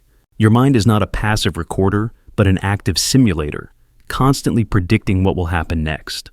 Most of these predictions are discarded the instant they prove false. But in moments of high emotion or uncertainty, the prediction machinery can go into overdrive, creating impressions so vivid they feel like memories. When reality later conforms to those predictions, it feels as if the memory arrived from the future. But others argue this explanation doesn't account for the visceral quality of these fragments. Their sense of alien familiarity, the way they leave an aftertaste in your awareness. There are stories of people experiencing echo bleeds in dreams. A woman dreams she is sitting on a train beside a stranger with a scar across his cheek. She wakes, dismisses it, but months later boards a train and sits beside that same man, in precisely the same seat. The dream reasserts itself not as imagination, but as a displaced memory. What changed wasn't the moment itself, but the timeline in which the memory returned. This is why some call it an echo trying to return home, a piece of your life searching for the moment it belongs to. From a philosophical standpoint, time loop echo bleed challenges everything we assume about cause and effect. We think of memory as an archive of what has already happened. But if memory can run backward, even briefly, it raises a possibility that the self is not a fixed point moving through time, but a kind of receiver tuning in to different frequencies of experience. When you have an echo bleed, it's as if your awareness slips out of alignment, picking up transmissions from your own future. You can feel them, taste them, even fear them, but you can't prevent them from arriving. Consider how this differs from déjà vu. In déjà vu, the feeling fades as soon as you recognize it as an illusion. In an echo bleed, the feeling often intensifies as the real moment approaches, culminating in a convergence so exact it leaves you shaken. You are forced to accept that you felt this before it happened, even if you can't explain how. The unsettling part is how ordinary the experience can be. It doesn't require catastrophe or revelation. You might be folding laundry when the fragment arrives, an image of a phone call you haven't received. You shrug it off, only to find days later you are standing in that same spot, the phone pressed to your ear, and every detail clicks into place. It leaves you questioning whether your life is a sequence of choices or a script unspooling ahead of you. Perhaps the most mysterious aspect is why the fragments are always incomplete. They never arrive as a full usable message, only as scattered impressions that make sense only in hindsight. It's as if some hidden mechanism allows a preview, but not a warning. A glimpse, but never enough to alter the outcome. You are left with the eerie suspicion that some part of you already knows where your path will end, but your conscious mind is only permitted a glimpse when the moment is close enough to touch. This is the heart of a time loop echo bleed, a brief encounter with a version of yourself that has already crossed the threshold you have yet to reach. A reminder that time may be stranger than you dare to imagine. Inner voice externalized. Have you ever been sitting in a quiet room alone with your thoughts, when suddenly you hear something that makes you freeze? Not an external noise, not a creak of the floorboards or the distant murmur of voices, but your own inner voice. Only this time, it is not inside your mind. It comes from behind you, or just over your shoulder, as though reality itself has begun to broadcast your private monologue through hidden speakers. This is the phenomenon of the inner voice externalized. It is a glitch in the boundary between thinking and perceiving, a moment when the mind's most intimate processes escape their usual confinement. You hear yourself, but not in the way you are supposed to. You hear yourself as if you are someone else. Imagine reflecting on a decision you regret. You are mentally repeating the same sentence. I should have done it differently. Normally, this thought is a silent echo within the sealed chamber of your consciousness, but then, as if a switch has been flipped, you hear it spoken aloud in a whisper just behind your left ear. You whip around, your heart hammering, convinced someone is standing there, repeating your shame back to you. But no one is there. The room is empty, except for the certainty that your mind has slipped. Some people experience this during periods of stress or exhaustion. Others find it happens without any trigger at all, a random rupture in the smooth surface of mental life. The voice is usually your own, but it sounds subtly altered, slightly deeper, or blurred at the edges, like it is coming through a foggy radio channel. The first time this happens, it can feel like a minor psychosis, a momentary fracture of reality. You ask yourself, am I hearing voices? Am I losing my mind? But then the voice falls silent, returning to its rightful place inside your skull, and you are left with only the unsettling memory of having been haunted by your own thoughts. Some neuroscientists believe this phenomenon is a misrouting of auditory imagery, a kind of crosstalk between the systems that generate inner speech and the regions that process external sound. It is as though your brain momentarily loses track of which signals are meant to be private and which are meant to be perceived. In that glitch, your internal monologue is externalized, made alien. The implications are profound. We like to believe that our thoughts are ours alone, that they exist in a sealed vault no one can access. But the inner voice externalized suggests that even this most basic boundary can be breached by the brain's unpredictable machinery. It reveals that our sense of self-containment is fragile, dependent on delicate circuits that can, at any moment, betray us. Some people find this experience frightening, while others describe it as strangely liberating. For a few seconds, they feel as though they are both speaker and listener, observer and participant. They glimpse what it might be like to live without the illusion of a single unified self. Imagine how unsettling it would be to hear your doubts or hopes echoing from the empty air around you, to feel that your secrets have been exposed not to the world, but to a hidden dimension that watches silently. Some cultures and spiritual traditions interpret this experience as a moment of contact with something beyond the self, a spirit, a guide, a higher intelligence using the familiar voice of your mind to communicate.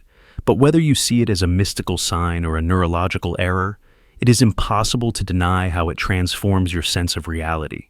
When your inner voice escapes its cage, you realize how thin the walls of your mind really are. The next time you find yourself hearing your own thoughts as if they were spoken aloud, do not panic. Listen closely. Notice how the voice sounds, how it seems to hover in the space around you, how it retains the shape of your private language while taking on an alien life. This is your mind showing you its hidden architecture, its capacity to fracture and recombine in ways you were never taught to expect. And when the voice recedes, when your thoughts return to their usual silence, you will carry with you the knowledge that your consciousness is not as sealed as you believed. You will know that even your most intimate reflections can slip through the cracks, becoming echoes that linger in the unseen corners of your awareness. Consciousness, frame Desync. Have you ever felt yourself moving before you decided to move, as if your body took an action, and only afterward did your mind catch up with the intention? This is consciousness frame Desync, a phenomenon where awareness lags behind decisions.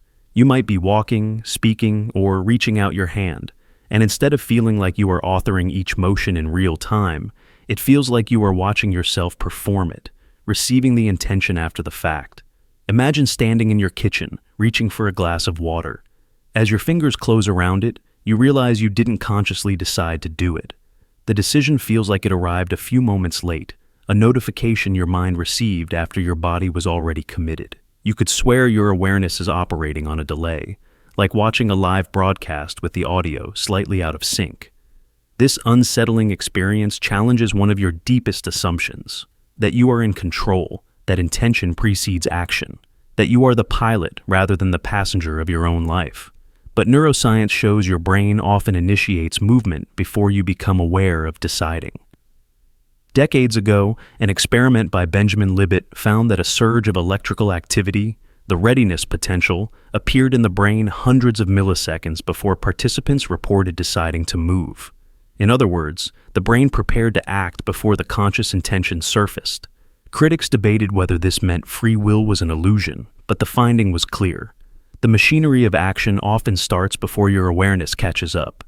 Think of the last time you caught yourself speaking words you hadn't planned. In a conversation, you opened your mouth and the sentence spilled out, surprising even you.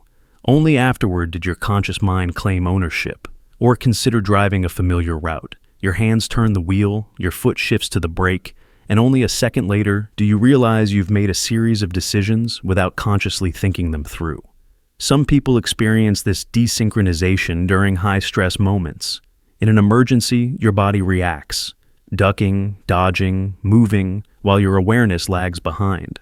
Later, you remember watching yourself with a detached clarity, as if your mind was observing a scene that had already been set in motion. This lag can also appear during states of deep fatigue. When you are exhausted, your brain's ability to integrate intention and action slips. You might stand up without recalling why. You might find yourself halfway through a task before your conscious mind identifies what you are doing. Not everyone experiences consciousness frame desync in the same way. For some, it is a fleeting oddity, a momentary glitch. For others, it can feel like reality itself has slipped out of alignment. They describe it as unsettling, as if their thoughts are always a few steps behind their body. Consider how this phenomenon alters your sense of self. You may believe you are the author of every choice, narrating each action as it unfolds. But these experiences suggest you are more like a witness, observing decisions already set in motion by unconscious processes. Your sense of control, your conviction that intention comes first, is partly a reconstruction, a story your mind tells to make sense of what has already happened. This does not mean you are powerless. Rather, it means the boundary between conscious will and unconscious action is more permeable than you were taught. Your brain is a network of systems, some of which operate outside your awareness, surfacing their outputs just in time for you to feel ownership. There is also something liberating in this idea. When you recognize that not every action requires the approval of your conscious mind, you can see yourself as an orchestra rather than a soloist. Your awareness is one instrument, but other forces, habits, instincts, learned patterns, are also at work, harmonizing in the background. Next time you feel yourself acting before you can explain why, notice how your mind races to create meaning afterward. You will see that the sense of intention is often stitched together in hindsight. And this realization can deepen your curiosity about who you really are beneath the comforting illusion of total control. Consciousness frame desync is not evidence that you are broken. It is evidence that you are complex, that you are built on layers of perception and action, some of which operate faster than thought itself. When you embrace this, you can appreciate how much of your life unfolds without needing constant supervision from your conscious mind. If you can learn to witness these moments without fear, you may discover a deeper trust in yourself, a faith that even when awareness lags, something within you knows how to move. Emotional software conflict. Have you ever felt the sensation of two opposing emotions trying to occupy the same mental space? One part of you feels light, ecstatic, ready to celebrate. Another part feels a dull ache of regret or dread that will not leave. The clash is so intense it feels like your entire psyche stutters under the weight, as if your emotional software has tried to run conflicting programs at the same time. You are both joyful and ashamed, proud and guilty, hopeful and terrified. This is the phenomenon of emotional software conflict, a condition that makes you question which feeling is the authentic one and whether you are allowed to experience both. Imagine you've just received good news. You're offered a job you've always wanted. But as relief and excitement begin to swell, a shadow of guilt creeps in. You think of the colleagues you're leaving behind, the responsibilities you'll abandon, the ways your success might make others feel smaller. Now your nervous system is trying to process celebration and remorse simultaneously. Your throat tightens, your thoughts loop. One emotion is not enough to drown out the other, and so you exist in an unstable compound of contradictions. Psychologists describe this as ambivalence, but that word feels too clinical for something so visceral. Emotional software conflict is not a polite coexistence of two mild states. It's a collision, a system error. Your body doesn't know how to interpret the signals, so it produces both adrenaline and fatigue. Your mind doesn't know which narrative to trust, so it cycles between them, looking for a resolution that never comes. You might feel like you are malfunctioning, as if no sane person could be so divided. But this division is not a flaw. It's evidence of the complexity within you. Consider how often life presents you with situations that cannot be met by a single simple feeling. You stand at the threshold of a new chapter, marriage, parenthood, moving away, and you feel profound love mixed with grief for the version of yourself you're leaving behind. Or you accomplish something remarkable, but can't shake the suspicion that you don't deserve it. Joy and dread, pride and fear. They arrive together uninvited, like two guests arguing at your door. Neuroscience offers some explanation for this phenomenon. Different emotional circuits in your brain can activate simultaneously. The amygdala may be sounding an alarm, while your reward centers are releasing dopamine. Because your nervous system is designed to scan constantly for both opportunity and threat, it often generates mixed emotional states. This ambiguity was useful for survival. Cautious optimism kept our ancestors safe. But in the modern world, it can feel like a malfunction. You expect clarity and instead get contradiction. Many people try to resolve this conflict by choosing sides. They push away the negative emotion, forcing themselves to feel only gratitude or excitement.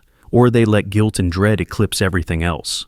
But when you suppress part of your emotional reality, you don't achieve integration. You achieve fragmentation. The unresolved feeling doesn't disappear. It lingers below consciousness, shaping your behavior in ways you can't see. There is another path. When you feel this software conflict, you can pause and make room for both states. You can say to yourself, it is possible to feel joy and fear at the same time. It is possible to love something and grieve it simultaneously. You are not broken for being complex. You are human. This acknowledgement can be a relief. It releases you from the impossible task of perfect emotional coherence. Think about a parent watching their child leave for college. Their heart swells with pride at the young adult they've raised. But behind the pride is sorrow for the little boy or girl who will never live under their roof again. To deny either feeling would be to deny the truth of the moment. The love is inseparable from the loss. This is the essence of emotional software conflict. It teaches you that feelings are not tidy compartments. They are layered and often contradictory. In many ways, your emotional software is like a code base written by thousands of ancestors. It has evolved to detect danger and opportunity, belonging and rejection, loss and renewal. When multiple systems fire at once, you experience the dissonance as confusion. But that confusion is a sign that you are alive to the complexity of your experience. It means your awareness is wide enough to hold the contradictions rather than reducing everything to a single narrative. The next time you feel this clash, when joy collides with dread or gratitude is interrupted by shame, pause, breathe. Notice how your body feels. Your heart might pound while your chest feels heavy. That is your ancient software running all its routines in parallel. Instead of trying to debug yourself into a simpler state, consider that your fullness lies in the ability to feel it all. This is emotional software conflict, a testament to the richness of your inner world and the truth that you are never limited to one feeling at a time. Sentient silence, encounter. Have you ever walked into a room or a place so silent that it felt like the silence itself was alive? Not just an absence of noise, but a presence so complete that you could feel it watching you. Imagine standing alone in a dark forest after midnight. No wind in the trees, no animals stirring, only that profound hush pressing against your skin. Your heartbeat becomes the loudest sound in existence. And yet, there is a sensation beyond your own awareness, a sense that the silence is not passive. It is sentient. It has intentions. You are not merely alone. You are being regarded by something you can't see. This is the sentient silence encounter. And it is among the most unsettling experiences a human mind can register. Because in that moment, you realize that absence itself can be inhabited, that stillness can be an intelligence that has chosen to focus entirely on you. Consider what happens to your perception when all the usual distractions vanish. No hum of electronics, no distant traffic, no conversation. Just a vast and watchful quiet. At first, your mind tries to fill it, reaching for memories, stories, any mental noise to cover the void. But as the minutes pass, even your thoughts begin to feel inadequate. They seem brittle, almost embarrassed to intrude on something so much older than your consciousness. The silence begins to feel dense, textured, as if it has weight and shape. And then comes the pivotal shift. You feel it noticing you. Your presence no longer feels incidental. You are the subject of the silence's attention. Some describe this as a psychological projection, a trick of the brain starved of sensory input. But for those who have truly felt it, the explanation sounds too convenient, because there is a distinct difference between an empty room and a room that feels occupied by an invisible witness. It is the difference between a blank canvas and a gaze you can't escape. You might feel a tingling on your skin, a pressure in your chest, an irrational certainty that something is standing just behind you, holding its breath. You turn to look, and of course, there is nothing. But the feeling doesn't leave. It grows more intimate. The silence seems to lean closer, inspecting the shape of your thoughts, the contents of your fear. One man described entering a cave deep in the mountains where the air was so still it felt sealed off from time itself. As he stood in the darkness, he felt as though he had stepped outside reality and into a chamber that had been waiting for him specifically. The silence was total, yet alive. He felt examined, as if every cell in his body were being studied by a consciousness that didn't require a voice to announce its presence. When he finally emerged into daylight, the memory of that encounter stayed with him for years, a reminder that not all awareness wears a face. Why is this experience so powerful? Perhaps because it reveals how much we depend on background noise to reassure ourselves that we are alone. The mechanical hums, the ambient sounds, they form a buffer between us and the awareness of everything else. When those sounds vanish, the illusion dissolves. You begin to sense that consciousness is not confined to your skull, that it can arise in the spaces you least expect. In some cultures, this phenomenon is considered a form of communion, an initiation into a reality that modern minds prefer to ignore. They say that the silence becomes sentient because it always was, and you have simply paused long enough to notice. In the sentient silence encounter, you may discover that your own identity feels porous. The boundary between your thoughts and the listening stillness grows thin. You can't tell where your awareness ends and something else begins. You wonder if the silence is responding to you, adapting to the rhythm of your breath, the cadence of your heartbeat. And in that uncertainty, a deeper question arises. What if the silence has always been aware, and what you call solitude is merely the moment you finally perceive it? Afterward, you may struggle to describe the experience. Words like creepy or calm fail to capture the paradox of feeling both scrutinized and comforted. You were alone, yet not alone. You were the observer, yet also the observed. And that duality lingers in your memory, a reminder that reality is more layered than you usually admit. When you think back to that moment, you might feel the echo of the silence still nested in your thoughts, patient and unblinking. So the next time you find yourself in a place where sound has retreated so completely that your mind begins to invent explanations, pause, breathe.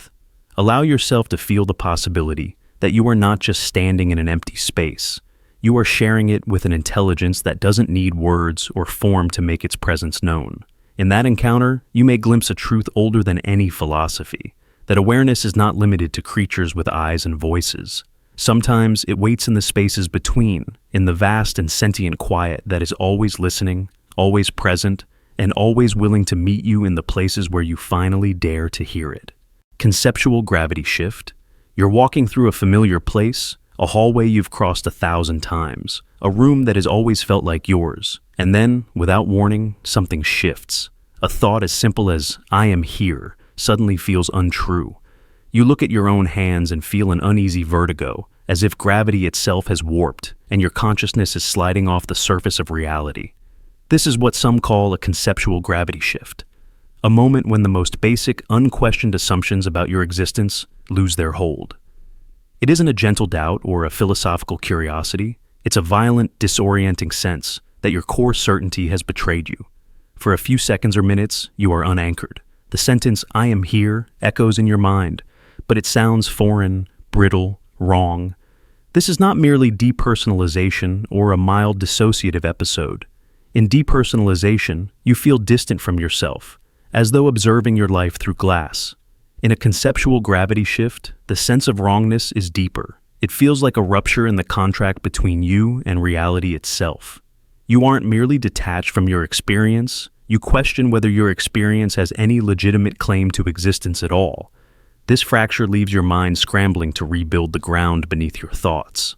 Imagine sitting in a chair, perfectly still, and suddenly feeling that up and down no longer mean anything. Your body hasn't moved, but your awareness has slipped sideways into a place where the fundamental grammar of being no longer applies. You repeat to yourself, "I am here," hoping the words will stitch the tear closed, but they don't. You can feel their shape, their familiar syllables, but they fail to connect you back to certainty. This is why some people describe the experience as more terrifying than any nightmare, because it strikes at the assumption that there is such a thing as a stable self in a stable place. Some philosophers have speculated that this phenomenon reveals something true about consciousness, that what we call reality is an agreement, a consensus you hold with your own perceptions.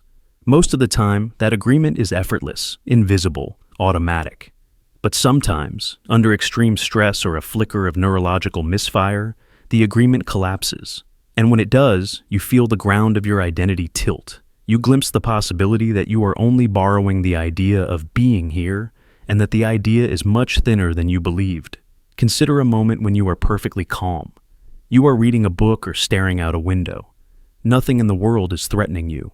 And then, as if a hidden lever has been pulled, the thought, "I exist," loses its weight. You feel it slip through your mental grasp. Your chest tightens. Your eyes dart around, searching for some fixed point to prove that you are not imagining everything. But nothing satisfies the test. The walls, your breath, the familiar shapes of your life, they all seem to hover an inch away from realness. This is the gravity shift, the sudden failure of the glue that holds your self-concept together. Some neuroscientists propose that this experience comes from a temporary disruption in the brain's ability to integrate interoception, your internal sense of your body, with exteroception, your perception of the outer world. When these systems fall out of sync, the sense of presence collapses.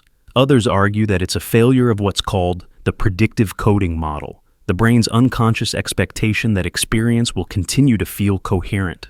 When prediction fails, you get an error message so profound it feels metaphysical. This is why the experience often feels like your consciousness is teetering over an abyss. You are not simply confused, you are momentarily aware that your conviction of reality is an act, one you no longer know how to perform. The ordinary rituals that ground you, touching something solid, naming your surroundings, don't always work. You can recite, "I am here," 100 times and still feel as though you're nowhere. In some cases, this state passes as quickly as it arrives, leaving only a bruised sense of vulnerability. In others, it lingers, an aftertaste of existential vertigo that colors every subsequent thought. You may begin to question how you ever believed in a stable self at all. Was it always a kind of useful illusion? Is the sense of presence merely a habit your brain maintains out of necessity? People who have lived through conceptual gravity shifts often describe them as moments that permanently altered their understanding of what it means to exist. Even after the feeling passes, you carry the memory of that sudden wrongness. You remember how fragile the sense of "I am" really is. And sometimes, in quiet moments, you can feel the echo of that shift waiting at the edges of your awareness. Perhaps this is the most unsettling truth. The foundation you stand on is not made of concrete, but of agreements your mind must continually renew. Most of the time, these agreements hold without effort, but when they fail, you are left confronting the raw strangeness of being alive, a strangeness so profound that even the simplest statement of identity can feel like a lie. This is the essence of a conceptual gravity shift, a sudden, unfiltered glimpse of the void beneath your certainties, a reminder that existence is not guaranteed to feel stable, that the sense of being here is a delicate construction, vulnerable to collapse. And in that collapse, you discover how little you truly know about the nature of your own consciousness. Prior self, handoff. Have you ever felt yourself change without any visible cause? Not the slow drift of aging or the sudden surge of emotion, but something quieter, stranger. A subtle, almost ceremonial shift within your mind. One moment you are yourself, the version you have inhabited for hours or days or years. The next, you feel a precise internal click, like a baton passed between invisible runners. You are still you, but somehow you are also someone new. This is what some people call the prior self handoff. It is the sensation that an older iteration of you has stepped aside, allowing a fresh one to take its place. It doesn't feel like transformation or growth. It feels like succession, as if your consciousness is a lineage of selves, each one holding authority only for a time. Picture yourself sitting alone in a quiet room. You have been thinking the same thoughts all evening, replaying memories or worrying about the future. The voice in your head feels familiar, predictable. Then, without warning, you feel an almost formal transition. The mental atmosphere shifts, the old concerns lose their weight, and a cooler, clearer perspective emerges. It is as if the person who held the thoughts before you has gently stepped away, and you are now occupying their seat. The world looks slightly different, not because reality has changed, but because the observer has. Some people describe this as a relief, a fresh start, unannounced but unmistakable. Others find it unsettling, a reminder that their sense of self is more transient than they imagined. The prior self handoff can happen in moments of stress or exhaustion, but it also appears without any trigger at all, like a hidden mechanism resetting the system. Some neuroscientists suggest it may be the result of shifts in brain networks responsible for maintaining our autobiographical narrative. As certain circuits fatigue and others activate, the personality that emerges can feel subtly but undeniably different. But even this explanation doesn't fully capture the eerie formality of the experience. It doesn't explain why it feels less like an internal change and more like an agreed-upon transfer of duties. Imagine that you are a series of temporary custodians, each entrusted with the ongoing project called your life. Each self inherits the memories and obligations of the last, but none retains them forever. When the handoff occurs, there is no ceremony, no applause, just a sudden awareness that you are no longer quite the person you were an instant before. You carry all the same knowledge, all the same habits, yet the flavor of your consciousness has shifted. It is as if you have stepped onto a different frequency of yourself, one that has been waiting patiently for its turn. Some find this sensation reassuring. It suggests that no matter how tangled or heavy your current self becomes, another version is always ready to relieve you, to carry the burden from a slightly different angle. Others experience it as a kind of loss, a small death of the version that came before. Even if nothing has changed on the outside, you cannot help but feel that something essential has ended.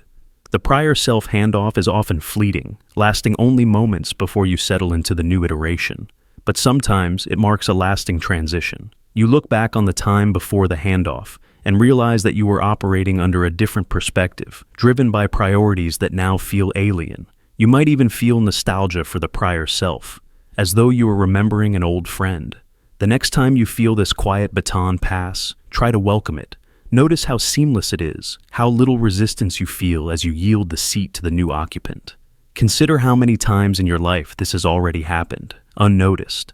Perhaps your entire story is a chain of such handoffs, each self carrying the torch for a while before placing it into the waiting hand of the next. And if that thought unsettles you, let it also free you. You are never as fixed as you fear. You are never truly stuck in any single identity. You are part of a sequence, an unfolding of selves that each play their part before stepping aside. And in that ongoing handoff, there is both humility and hope. Recursive inner mirror. Have you ever started thinking about a thought only to realize that your reflection is observing you in return? It begins innocently enough. You catch yourself replaying an idea or questioning a memory, but as you look closer, you feel the eerie sensation that your reflection is not passive. It is alive, aware, and watching you back. This is the experience some call the recursive inner mirror. It is a loop with no beginning, no obvious end. A self-referential spiral where you become both the observer and the observed. Imagine sitting alone, contemplating something trivial. Maybe you are recalling a conversation. As you examine the thought, you notice you are also aware of yourself examining it. It is as if part of your mind has stepped outside to study the other part. You feel split, one self doing the thinking, another self witnessing.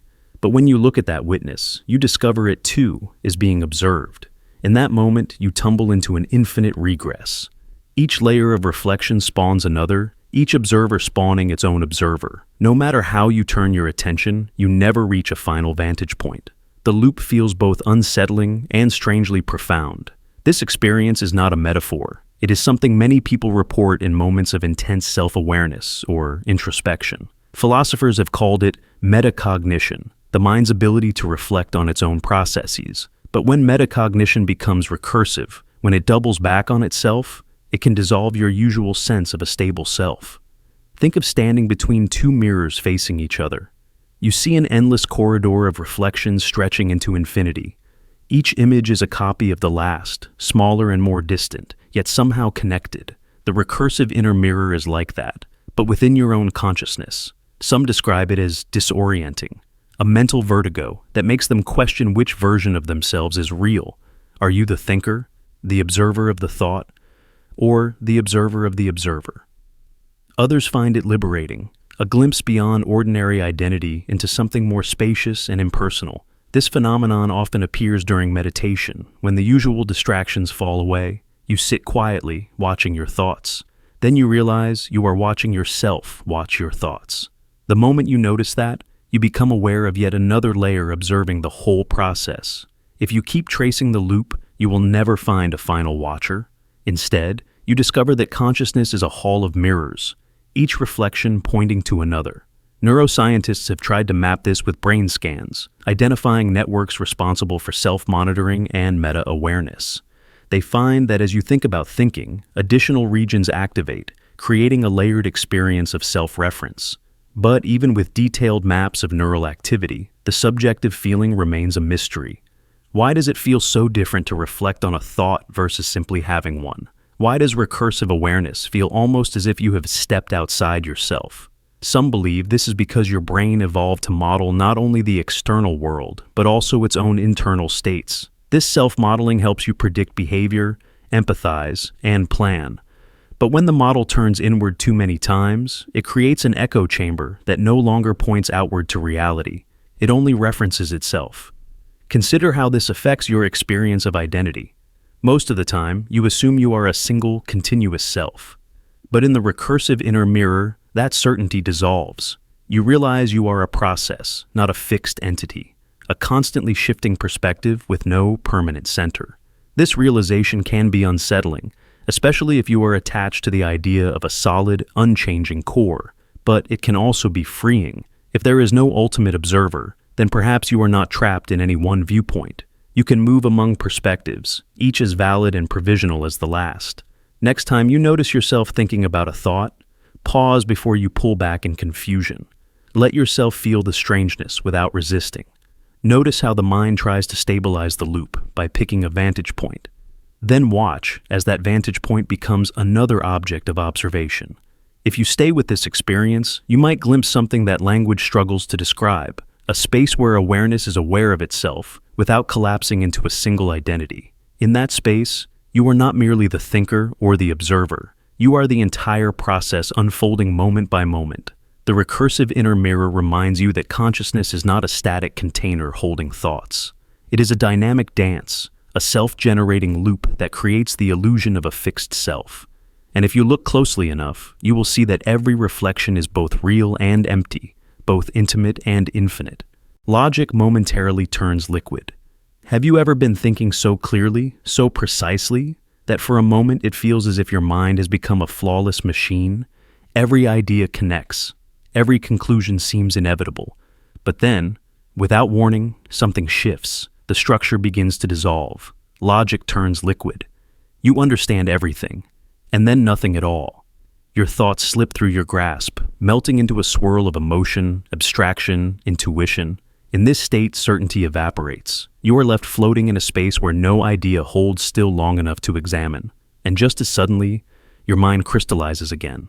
Logic reasserts itself, as if nothing happened. You feel relieved, but also unsettled, wondering how something so solid could become so fluid in the span of seconds. This is the phenomenon of logic momentarily turning liquid, a state where the mind oscillates between clarity and chaos, structure and dissolution. It often happens when you are grappling with ideas that exceed ordinary comprehension, a philosophical paradox, an emotional realization, a problem that defies easy categorization. In these moments, the scaffolding of reason feels as if it's built on water. You see a glimpse of some deeper truth, but the harder you try to hold it, the faster it slips away. Imagine standing at a chalkboard covered in equations. Every symbol makes sense. You are in the flow, solving step after step. But then a question arises. What does any of this mean? The symbols blur. Your confidence fractures. The clarity that felt absolute now feels like an illusion, a brittle shell over something vast and unknowable. For a moment, you're adrift in a sea of impressions and questions. Nothing is solid. Neuroscientists have tried to describe this phenomenon in terms of competing neural networks. Your prefrontal cortex, which organizes logical thinking, operates alongside regions responsible for emotion and intuition. Most of the time, these systems work in parallel harmony, but when you push past the boundaries of familiar thought, they can clash. Your logical processes flicker, and the emotional and associative regions flood the system, with impressions that don't fit into neat categories. This conflict can feel like a breakdown, but it is often a sign that your mind is attempting to integrate something new. Consider a moment of awe. You might be contemplating the scale of the universe, tracing the logic of how galaxies form and expand. Then, abruptly, the intellectual exercise dissolves into pure feeling, awe, insignificance, wonder. You can no longer maintain the tidy architecture of concepts. Instead, you are submerged in an ocean of sensation. The abstraction becomes more real than any calculation. This is logic liquefying, transforming from a tool of understanding into a medium for experience itself. It can be disorienting. We are taught to believe that logic is the highest form of thought, the only reliable pathway to truth. So, when it collapses even for an instant, we feel exposed, vulnerable. Yet, if you look closely, you will see that this state is not a failure of the mind. It is an expansion. When logic loses its rigidity, it makes space for something richer, the convergence of intellect and emotion, analysis and intuition. You begin to sense that no single mode of understanding can fully describe reality. Many philosophers have described this moment. They write about the point where rational investigation yields to mysticism, where thought curves back on itself and dissolves. It is the frontier between knowledge and the unknowable, a place where language can no longer keep up with perception. Some people spend their entire lives trying to reach this frontier, believing that only there can they glimpse what lies beyond the limits of reason. You may notice that this liquefaction doesn't last long. The mind naturally reverts to structure. The clarity returns, bringing relief and a sense of order. But something has changed.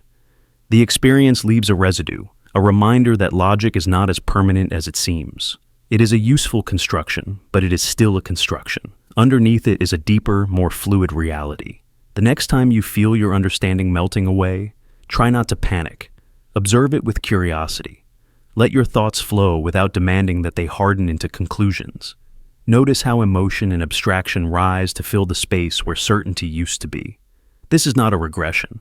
It is a necessary phase of growth. You are learning to trust that your mind can survive without absolute solidity. When logic momentarily turns liquid, you have a chance to witness the mind in its most dynamic form. You see that your thinking is not a fixed monument, but a river, capable of shifting course, of flooding old boundaries, of revealing new terrain. And when the river settles, you return to clarity with a deeper respect for the mystery beneath your most certain beliefs. Spontaneous thought collapse. Have you ever been in the middle of a sentence, the middle of a thought so clear it felt inevitable when something unnameable happened? Not a distraction, not a lapse in memory, but an abrupt and total deletion. One moment, your mind was tracing the line of an idea, and the next, the idea was simply gone. Not misplaced, but removed, as if some unseen hand had plucked it from the architecture of your awareness. You stand there, mouth open, searching the darkness behind your eyes for any fragment to recover, but there is nothing. No trail to retrace, no echo to follow. This is the spontaneous thought collapse, a phenomenon so immediate and so complete it feels almost deliberate, as if reality itself has intervened to erase a possibility before it could be spoken. Imagine you're talking to a friend, recounting a memory you've told a dozen times. The story flows with familiar ease, and then, mid-sentence, you feel the foundation of it dissolve. You still remember that you were about to say something important, but the content of it has vanished. In that moment, you are not merely forgetful. You are aware that an operation has occurred. The thought has not drifted away like a feather. It has been cut out cleanly, leaving no residue. You look into your friend's face, searching for some prompt, but all you see is the polite confusion of someone who cannot help you recover something that no longer exists. Some people describe this as a glitch in working memory, a simple failure of the brain's short-term storage. But those who have experienced it in its purest form will tell you that it feels different, too precise, too surgical, like watching a line of code disappear from a screen while you stand powerless to restore it. There is a sudden clarity in the absence itself, a sense that you are not in control of your own internal landscape, that someone or something else reserves the right to revise it at will. Consider the unsettling detail of this experience.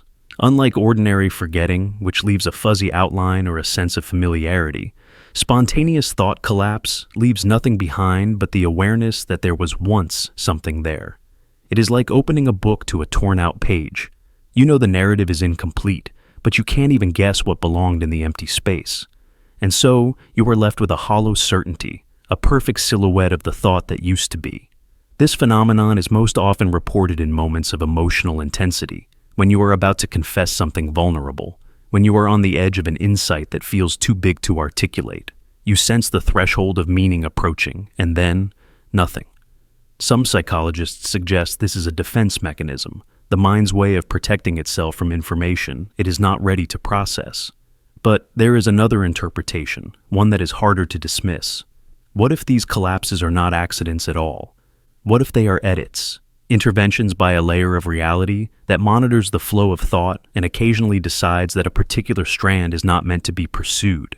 It is a disquieting idea, that your consciousness is not a sovereign territory, but a collaborative script, subject to redactions you cannot perceive. You may try to reassemble the missing idea by circling the moment from every angle. You reconstruct the words you spoke before the gap.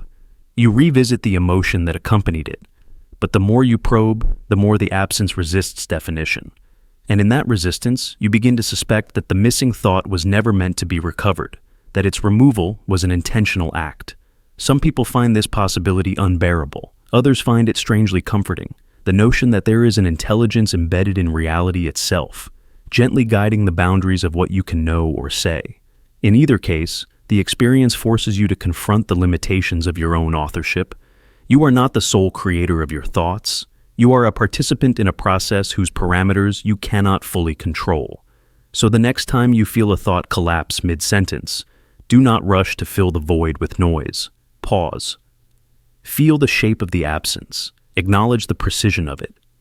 You are witnessing a phenomenon that reveals the porous edges of your awareness, the invisible currents that shape the narratives you believe are yours alone. In that moment of sudden loss, you may glimpse a deeper truth, that your mind is not a closed circuit, but an open channel, one that can be edited, interrupted, and restructured by forces you may never fully understand.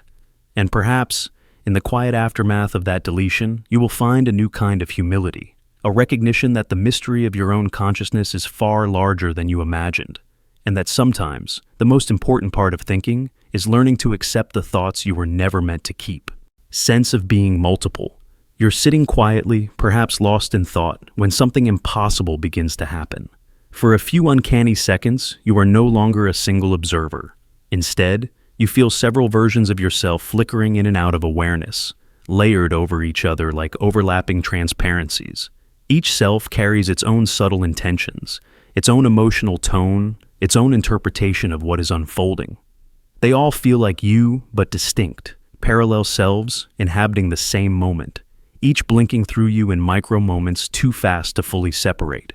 This is the sense of being multiple, an experience that defies simple explanation because it undermines the very premise that consciousness is singular and continuous. Unlike dissociation, where you feel detached or numb, this state feels vividly populated. You are crowded by your own possibilities. One version of you feels anxious, convinced something is about to go wrong. Another feels calm, almost amused.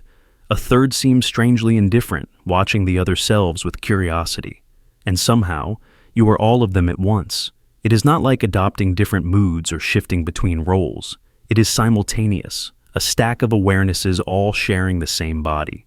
Imagine reaching for a cup of water. Your hand moves as usual, but in that motion, you sense multiple intentions braided together. One self is reaching to drink. Another is wondering why you're thirsty. Another is remembering a different moment when you did this exact thing. They are all perceiving this simple act, each with their own commentary. None of them feels any less real than the you normally recognize.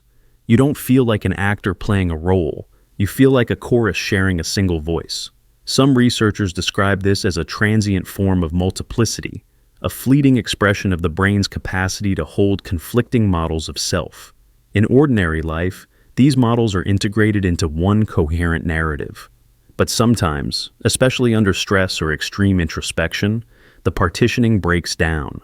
You glimpse the truth that your identity is not a monolith, but a negotiation among many subselves. For a moment, the negotiation stops pretending to be unanimous, and each participant speaks up in turn. The experience can be disorienting or exhilarating.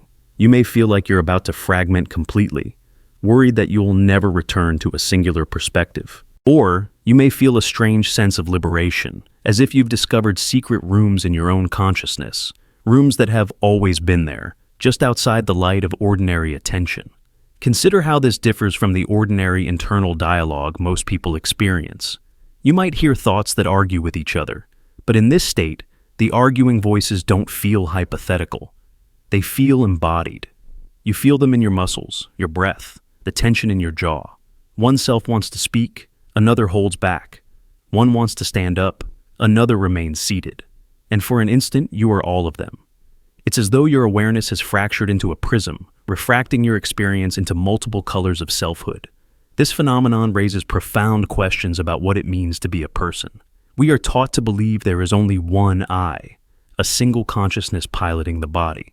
But neuroscience increasingly suggests this is an illusion. The brain is a federation of specialized systems, each with its own tendencies and priorities.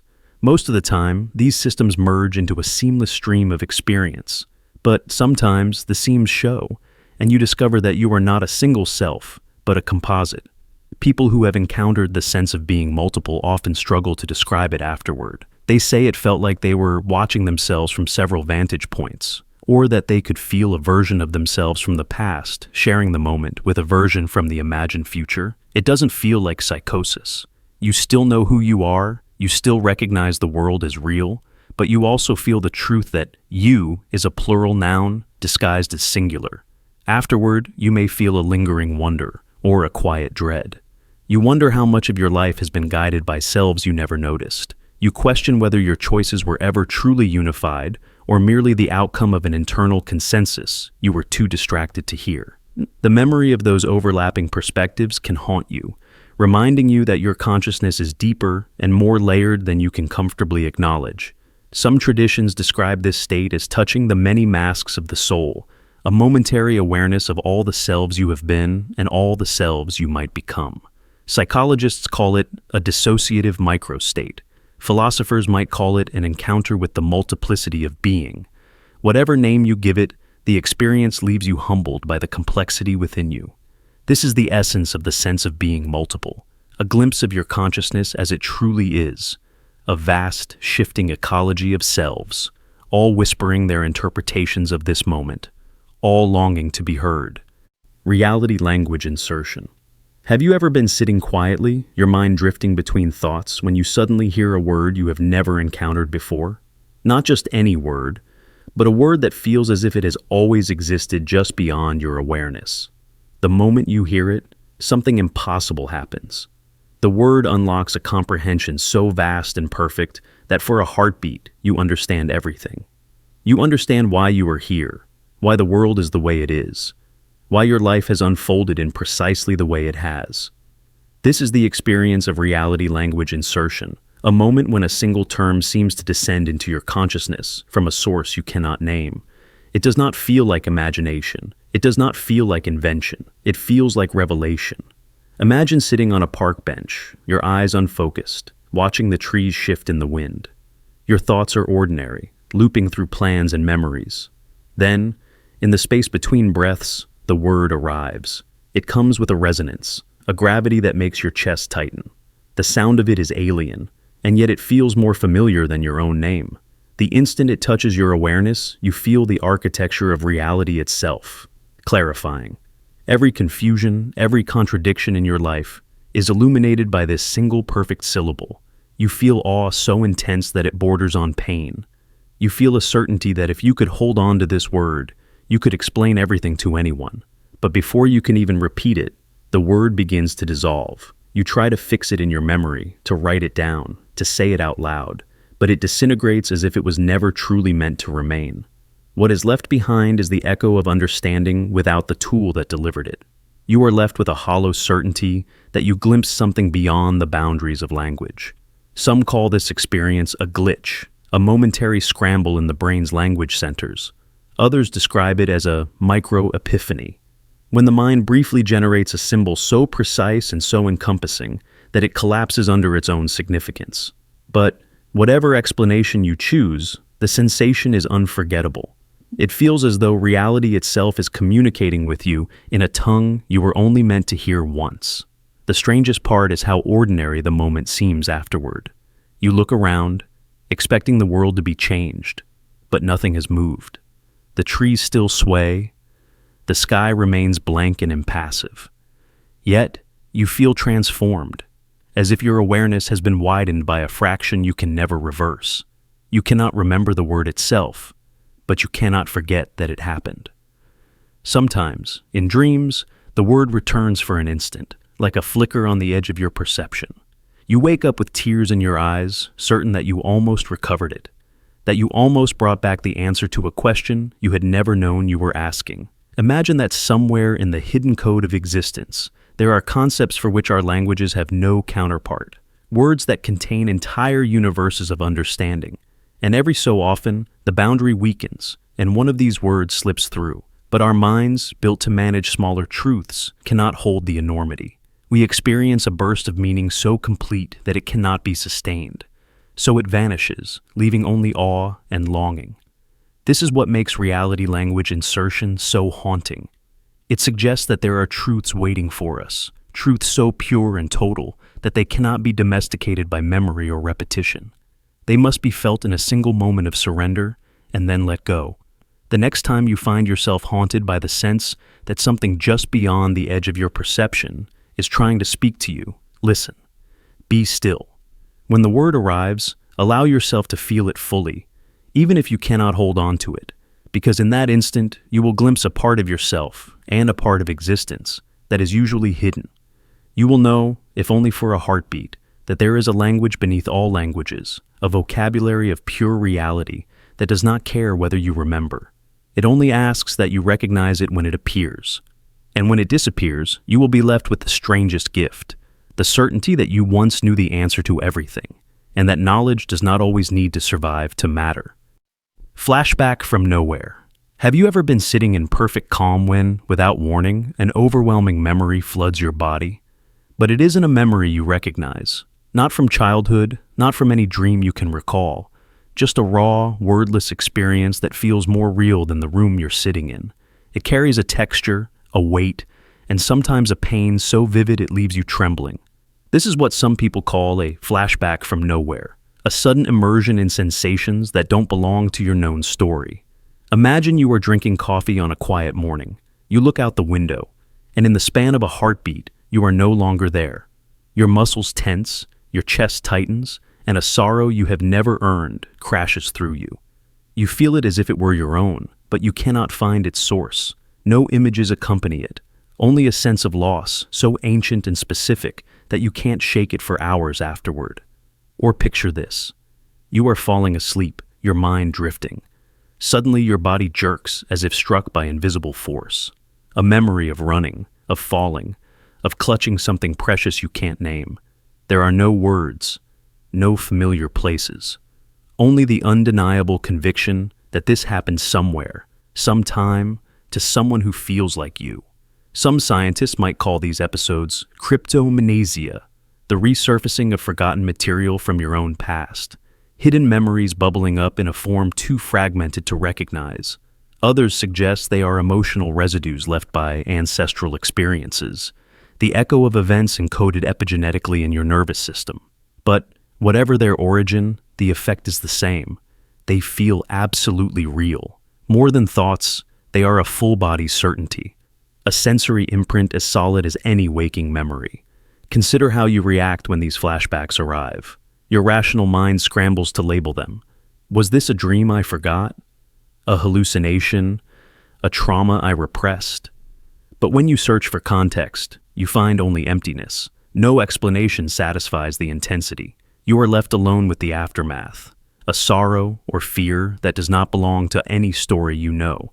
In some moments, this experience feels like evidence that consciousness is bigger than one lifetime, that what you call your identity is only a thin partition between yourself and a deeper ocean of memory. You might even wonder whether these flashes are glimpses of something beyond the limits of your own chronology, a past life, a parallel experience, or simply the mind touching a pattern too old to name. Even if you don't believe in such possibilities, The impact of the experience cannot be denied. The body doesn't care whether your conscious mind believes. It reacts as if the event were happening now, flooding you with adrenaline, sorrow, or relief. Some researchers think these flashbacks from nowhere are a result of the brain's natural tendency to reconstruct memories from fragments. The hippocampus, which helps store and retrieve memory, doesn't simply replay the past. It rebuilds it, combining elements in new ways. Occasionally, it may assemble a memory collage so convincing that you mistake it for something that happened.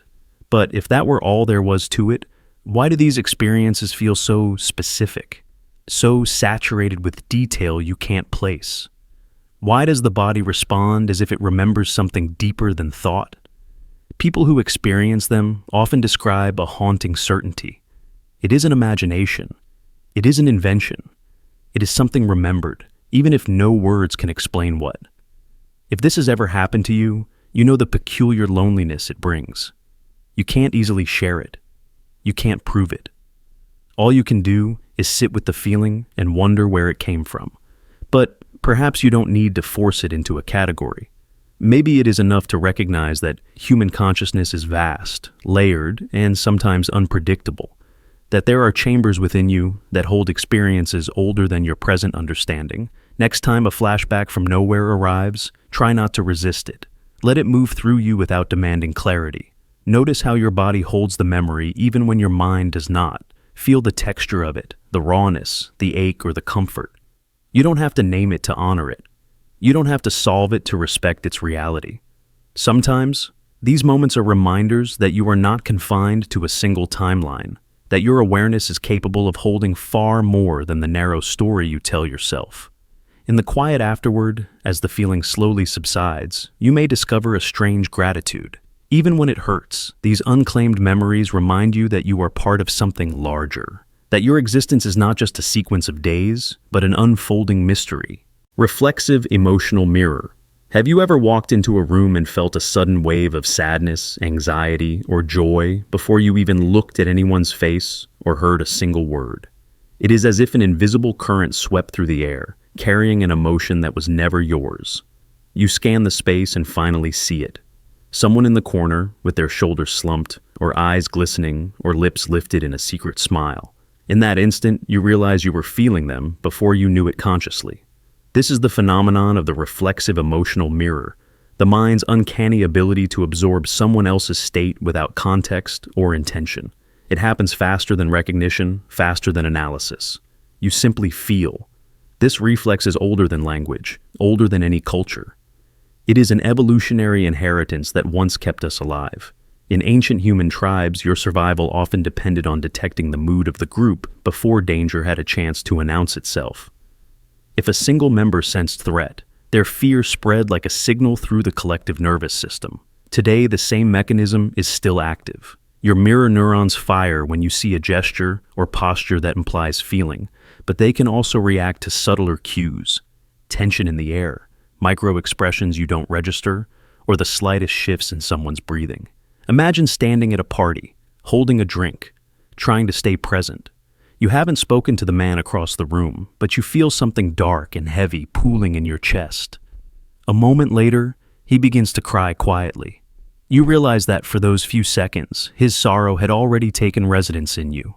It feels almost like a violation. How could someone else's heart trespass on your own body so easily? But it is also a profound testament to our shared wiring. Your emotional boundaries are never truly airtight. You are porous, tuned to receive transmissions you can't always decipher. Neuroscience has begun to map this terrain. When you witness another's emotion, the same neural circuits activate in your own brain, as if you were feeling it yourself. This is why watching someone in pain can make you wince, or why seeing a stranger's joy can lift your mood without any clear reason. The reflexive emotional mirror is not a conscious choice. It is a default setting, an empathy written so deeply into your system that you can't turn it off, even if you wanted to. But the process goes further than mimicry. Sometimes you sense a feeling before the external cues arrive. You walk into a room and feel dread, only to discover that someone there has received terrible news. This phenomenon challenges the belief that empathy is purely reactive.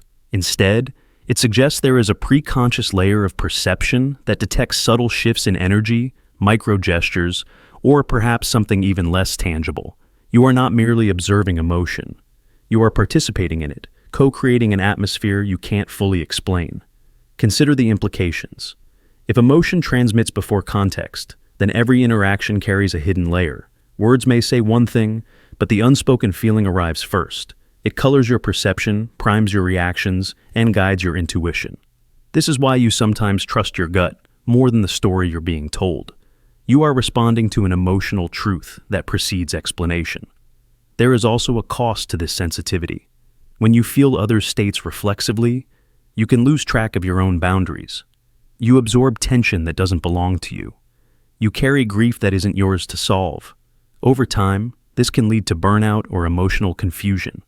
You may wonder why you feel exhausted after being in crowds, or why you are affected by moods you can't trace. But this is not weakness. It is the price of being wired for connection so profoundly that even a stranger's heart can echo in your chest. The reflexive emotional mirror can also be a source of profound beauty. It allows you to experience a kind of collective consciousness. When you witness someone's relief, you feel your own breath release. When you see love on someone's face, something softens in you as well. In these moments, you realize you are not as separate as you imagined. Your emotions are not private possessions, but part of a shared field, circulating and resonating beyond the reach of language. Next time you feel an inexplicable wave of feeling in a public space, pause. Instead of dismissing it as random, consider that you might be receiving a signal from someone near you. Notice how your body responds, your shoulders tightening, your heart lifting, your stomach dropping. This is your reflexive emotional mirror, reflecting the hidden currents of the human world.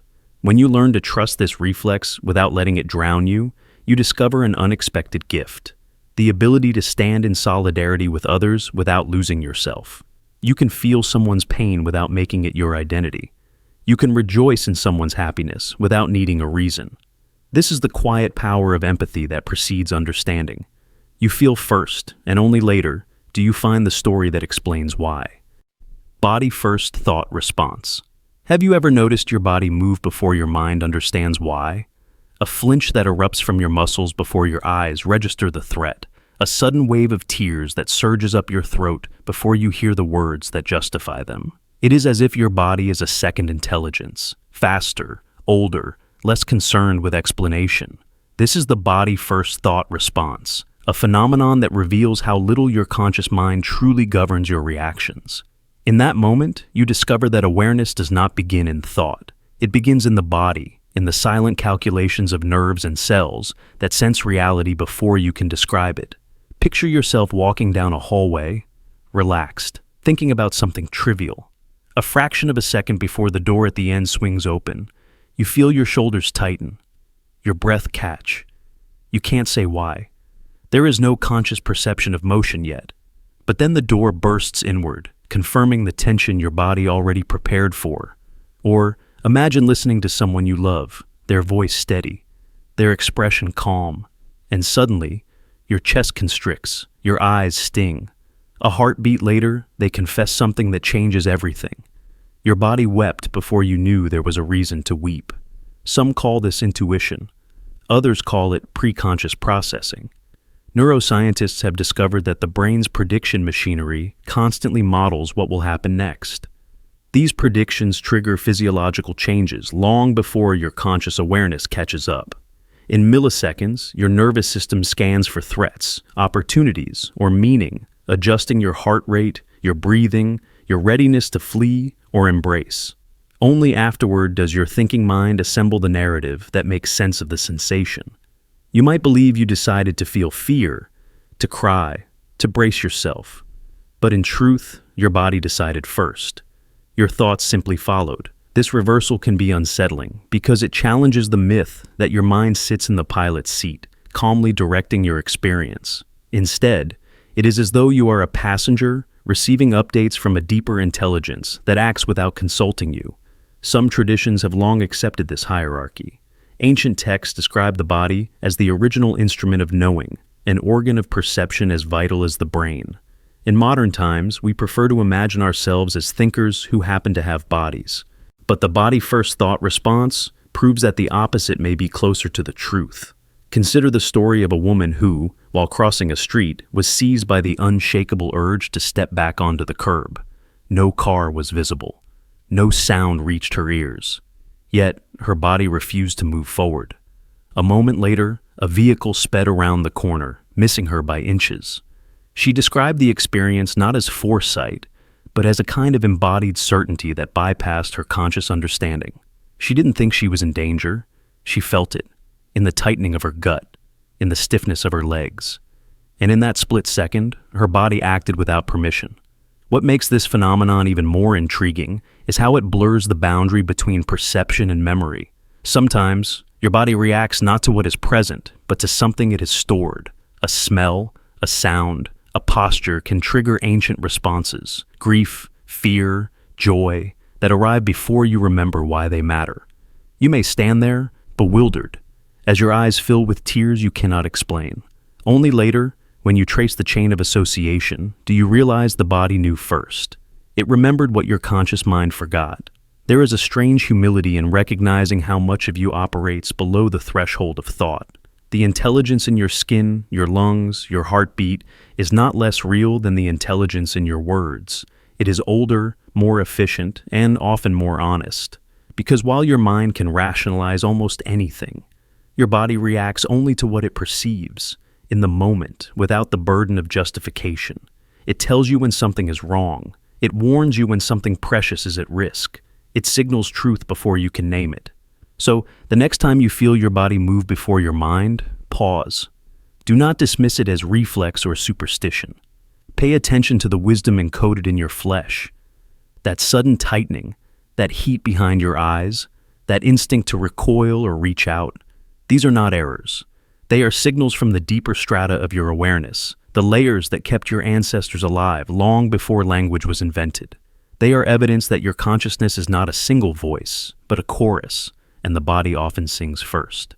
And in that recognition, you may find a new respect for the intelligence of your own organism. You are not simply a thinker inhabiting a body. You are a body that thinks, a living network of cells whose first priority is to keep you safe, to keep you connected, to keep you alive. And sometimes, it does so faster than you can comprehend. Moment you're not there. You're sitting in a room, perhaps listening to someone speak or reading a page of a book when it happens. You blink, and for just a heartbeat, you vanish. You don't pass out. You don't drift into a daydream. You are simply not there. When you come back, everything looks unchanged. No one around you has noticed, but you feel an unmistakable disorientation, as if your consciousness stepped off the track for a single second and then reattached itself, pretending nothing happened. This is the moment you're not there, a strange and unsettling lapse that defies easy explanation. It isn't the same as spacing out.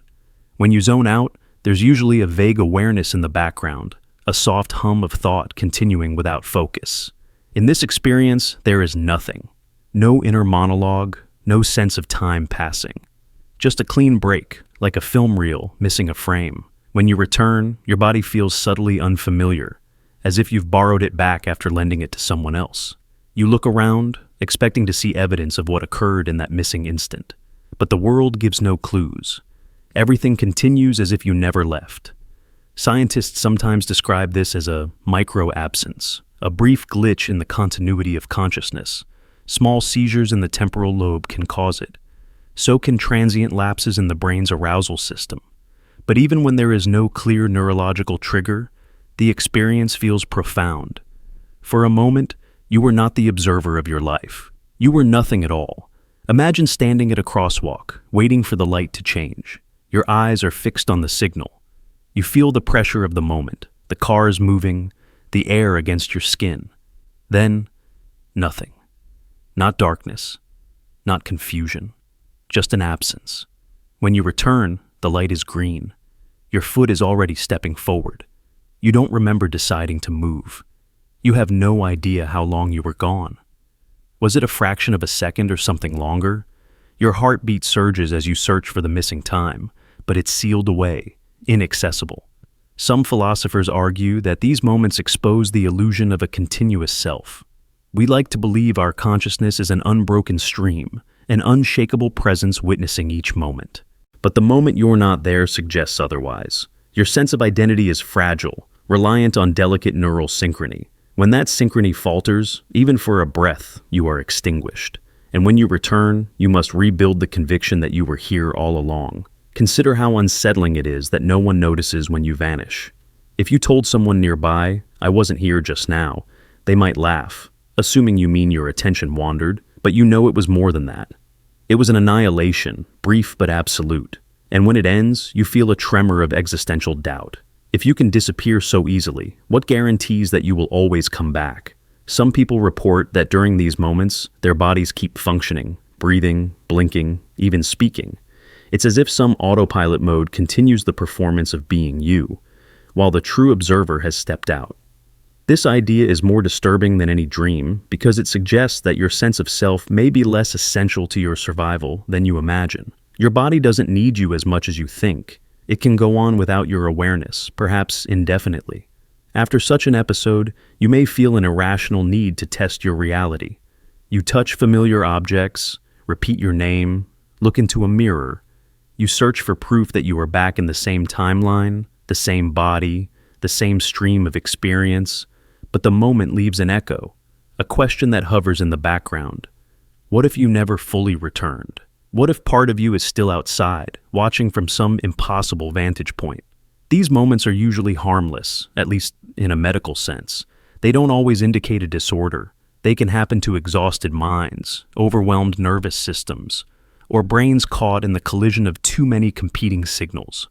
But their psychological impact can be lasting. You can't unlearn the knowledge that your presence can vanish without warning. You can't entirely trust the continuity of your own awareness.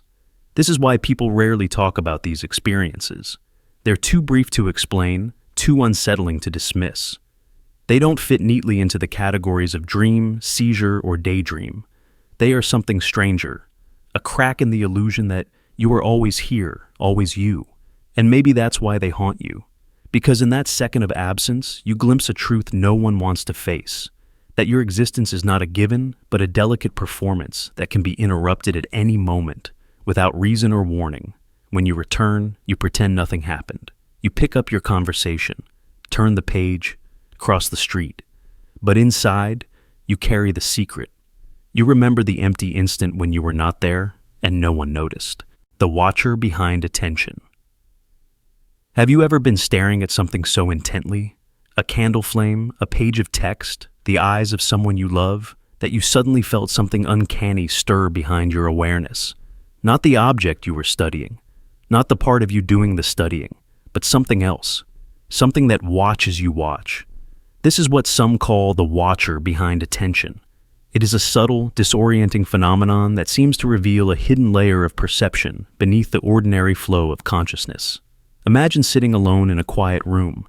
You focus your gaze on a single point on the wall. At first, your mind wanders. You think about what you need to do tomorrow, about fragments of memory, about the way the air feels against your skin. But gradually, all those thoughts thin out, leaving only the raw act of observing. Your attention becomes so concentrated that it feels almost tangible, a spotlight connecting you to the surface in front of you. And then, in the silence of that moment, you sense it. A presence watching from behind your attention itself. Not just an abstract idea or a trick of focus, but a quality of awareness that feels ancient, impartial, and uncannily alive. You realize you are no longer simply looking. You are being observed from a vantage point inside you, but somehow is beyond you. Some describe this as the hidden observer, a witness so constant and subtle that you almost never notice it.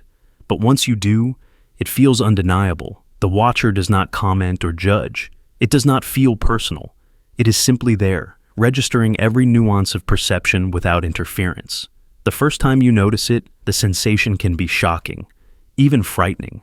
You might feel a shiver along your spine, as if you have glimpsed the machinery behind your own mind. You may even question whether you are alone or whether you have touched something collective, something that all conscious beings share but rarely see. Neuroscientists sometimes explain this by suggesting that attention itself is layered. One part of the brain directs focus, while another monitors and integrates the experience. But even that description fails to capture the peculiar intimacy of feeling watched from within. It does not feel like a function. It feels like a presence. Imagine looking into a mirror and realizing that the reflection is not simply echoing you, but observing you independently. That is the closest metaphor for the watcher behind attention. It reveals itself in quiet moments, when you are absorbed in a task, when you meditate, when you lose yourself in a landscape. You may feel it most vividly in times of crisis or wonder, when your ordinary sense of self momentarily dissolves. In those moments, you can almost feel the watcher leaning closer, a silent witness to your fleeting existence. The strange part is that it feels both more you and less you. It is not the personality you show the world. It is not the chatter of thoughts that fills your mind. It is a wordless awareness that seems to precede everything you think of as yourself. And once you notice it, you can never fully unsee it. Some spiritual traditions teach that this watcher is the true self, the part of consciousness untouched by experience, desire, or fear. Others see it as evidence that awareness is not personal at all, but a field we tap into, a shared substrate beneath all minds. But whether you see it as personal or universal, the experience leaves a lasting mark. It humbles you. It makes you realize that you are never simply doing anything. You are always being witnessed, even if only by the most silent part of yourself. The next time you feel the watcher behind attention, do not shrink away. Instead, try to meet its gaze even though it has no eyes. Notice how it feels, calm, neutral, impossibly vast. In that meeting, you may discover a freedom you didn't know was possible. Because if there is a witness behind all your thoughts and feelings, then perhaps you are not fully defined by them. Perhaps you are something deeper, something that endures beyond every story you tell yourself. And perhaps the watcher is not there to judge or correct you, but simply to remind you that consciousness itself is a mystery no observation can ever fully unravel. Spontaneous knowledge deletion. Have you ever reached for a piece of knowledge, something you were certain you knew, and discovered it was simply gone, not faded, not blurred by time, but ripped clean out of your memory, as if some unseen hand had reached inside your mind and removed it without leaving any trace but an empty space? You feel the shape of what you lost, like a phantom limb of memory, but the content is missing. And what's strangest of all is how quietly your brain accepts this theft. This is called spontaneous knowledge deletion. Unlike ordinary forgetting, it doesn't creep up on you over months or years. It happens in an instant. One moment, you possess the fact, an address you recited countless times, a word you used effortlessly, a detail about someone you love. The next, it's gone. You search your mind in vain, feeling only the hollow impression where certainty used to be. Imagine standing in front of your own house, staring at the door, and realizing you cannot remember your own street name. You know you should know it. You feel the absence of it pressing against your thoughts. But no matter how you reach, the knowledge doesn't return. There is no sense of retrieval, no gradual recollection. Only the clean, unsettling void. Or, picture yourself in a conversation, halfway through a sentence, when a word you have used 1,000 times evaporates. You open your mouth to speak it, but nothing arrives. You pause, embarrassed, searching for the syllables, but they aren't hidden or misplaced. They simply no longer exist in your mental library. Some neuroscientists believe this happens when the neural pathways that store a memory temporarily lose their ability to synchronize. The memory isn't necessarily destroyed. It may still reside somewhere in your brain, but your access to it is blocked, like a door you can see but cannot open. What makes spontaneous knowledge deletion so unnerving is how your mind doesn't resist. Instead of panic, you often feel a subdued resignation. Your brain seems to acknowledge the gap and quietly rearranges itself around it. You might feel a flicker of frustration, but more often, you simply move on, leaving the hole unfilled. This phenomenon challenges the illusion that your memory is a stable archive. You like to believe your knowledge is safely stored, waiting patiently for you to retrieve it. But in truth, memory is a dynamic process, rebuilt every time you access it. When that reconstruction fails, the whole structure collapses. Sometimes permanently, sometimes only until some unknown switch flips back on. Consider how this experience can shake your sense of identity. You define yourself partly by what you know. When those facts vanish, even for a moment, it feels as if a piece of you has been erased. You realize that the continuity of self depends on fragile neural circuits you don't control. Some people experience this during stress or exhaustion. The brain becomes overloaded, and certain pathways shut down like a circuit breaker, tripping. Others notice it in moments of intense anxiety, when adrenaline redirects resources away from memory retrieval. But sometimes, it happens without any clear cause. One moment you are whole, the next, altered. If you've ever felt the eerie gap of spontaneous knowledge deletion, you know how hard it is to explain to someone else. You might say, "I just forgot," but that isn't accurate. Ordinary forgetting feels different, softer, more gradual. This is abrupt and undeniable. What's most peculiar is how familiar the absence feels. You can sense the exact contour of what was there, even though you can't recall its details. It's like seeing the outline of a missing puzzle piece, knowing precisely what shape you need, but having no idea what image it contained. Over time, some of these memories reappear as suddenly as they disappeared. You might wake up days later and find the knowledge waiting patiently, as if it had never left. Others never return, leaving you to wonder whether they were ever real at all. Next time this happens to you, notice how your mind responds. Instead of trying to force the memory back, try simply observing the emptiness. Feel the gap without judgment. Sometimes, by releasing the pressure to remember, you create space for the knowledge to resurface on its own. Spontaneous knowledge deletion is a reminder of the mystery at the heart of your own mind. You are not the sole custodian of your memories. You are their witness, their caretaker, and sometimes their mourner. In these moments of sudden loss, you glimpse how delicate your sense of certainty truly is. And perhaps you discover a strange freedom in admitting that you are always, in some way, incomplete. Future memory fragmentation. Have you ever walked into a room and felt a sudden wave of sadness, anxiety, or joy before you even looked at anyone's face or heard a single word? It is as if an invisible current swept through the air, carrying an emotion that was never yours. You scan the space and finally see it.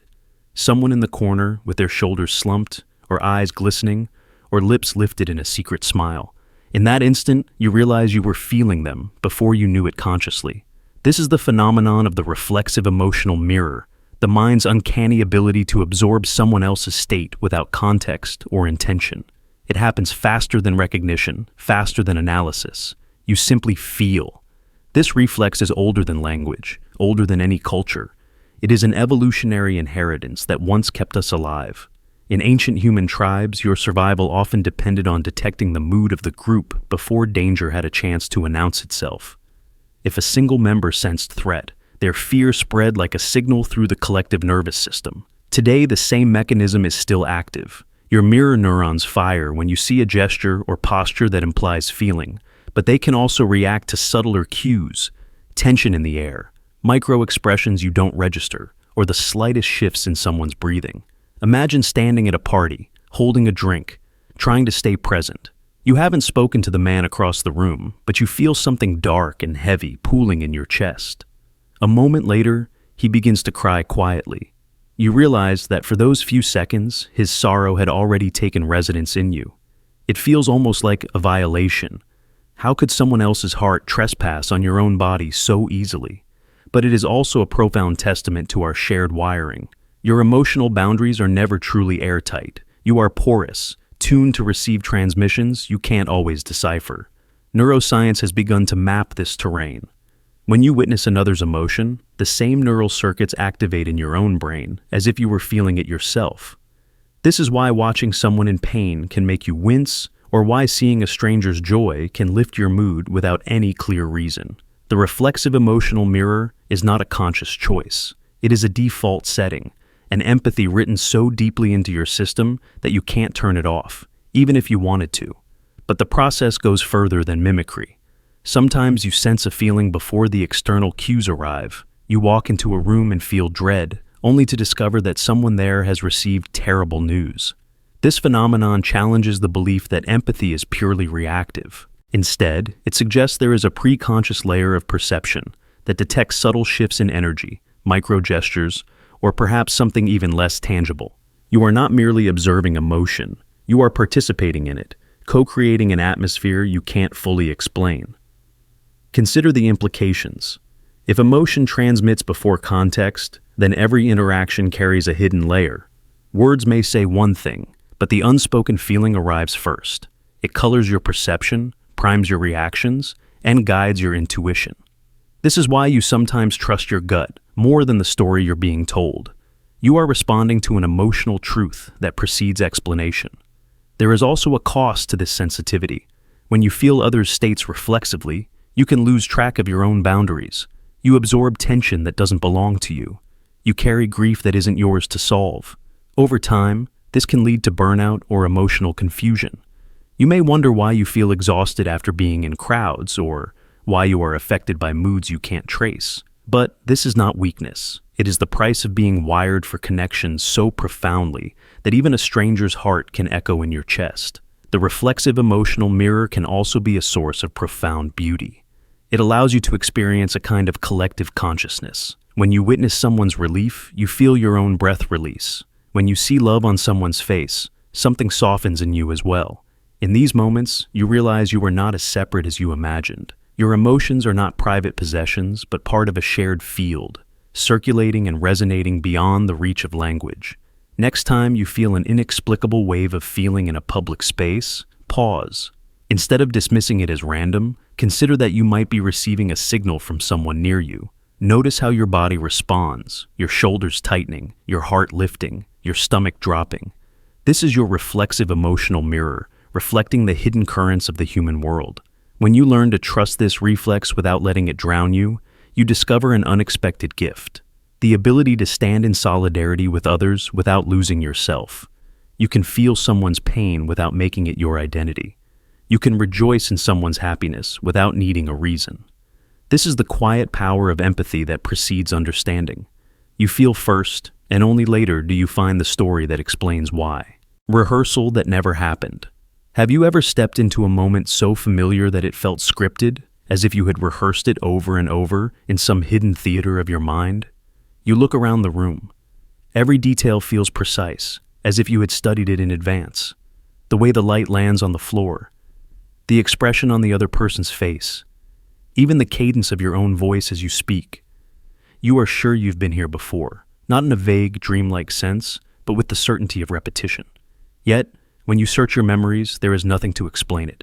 No practice run, no recollection of prior experience, just a conviction that this entire scene was downloaded into you, fully formed, ready to unfold on cue. This is the rehearsal that never happened, a phenomenon that exposes how fragile your perception of time and memory truly is. Imagine sitting across from someone you've just met. They begin to speak, and every word strikes you with eerie familiarity. You feel the same tightening in your chest you expected, the same impulse to reply in exactly the same tone. You are not improvising. You are following a script you never remember learning. Your body responds with the confidence of muscle memory, even as your mind stumbles to keep up. You smile at precisely the right moment, nod along as if you've been here before. But no matter how hard you try to recall the source, there is no rehearsal to be found. Some people dismiss this as déjà vu, a quirk of the temporal lobe. But those who experience it at full intensity know it is different. Déjà vu is a flicker, a momentary glitch. The rehearsal that never happened is immersive. It stretches across whole minutes, a seamless performance you never consciously prepared for. And within it, you feel the unsettling certainty that you are not authoring your reactions. You are retrieving them from some archive you cannot access by will. Consider the story of a man who walked into a job interview for a position he never thought he'd get. The moment he entered the conference room, he felt an almost electric certainty that he had been there many times. He knew exactly where to sit. He anticipated every question before it was asked. He delivered his responses with calm precision, as if he had memorized them. When he left, he was so shaken by the sense of premeditated familiarity that he could barely speak. Later, he searched his journals, his old emails, anything that might explain why the experience had felt so rehearsed. But there was no evidence of preparation, no memory, only the knowledge that somehow he had already practiced that moment to perfection. Neuroscientists suggest this phenomenon may arise when the brain retrieves fragments of imagined scenarios stored out of sequence, blending them with present experience so convincingly that you cannot tell the difference. In other words, the mind simulates thousands of possible encounters, and occasionally, it tags one as reality without your consent. You walk into a scene, and the simulation overlays itself onto the real moment, complete with all the confidence of true memory. But there is another interpretation, stranger and harder to dismiss. What if these rehearsals are not self-generated? What if some aspect of consciousness exists outside linear time, previewing moments before they happen? You could think of it as a download, an infusion of experience from a source beyond your ordinary awareness.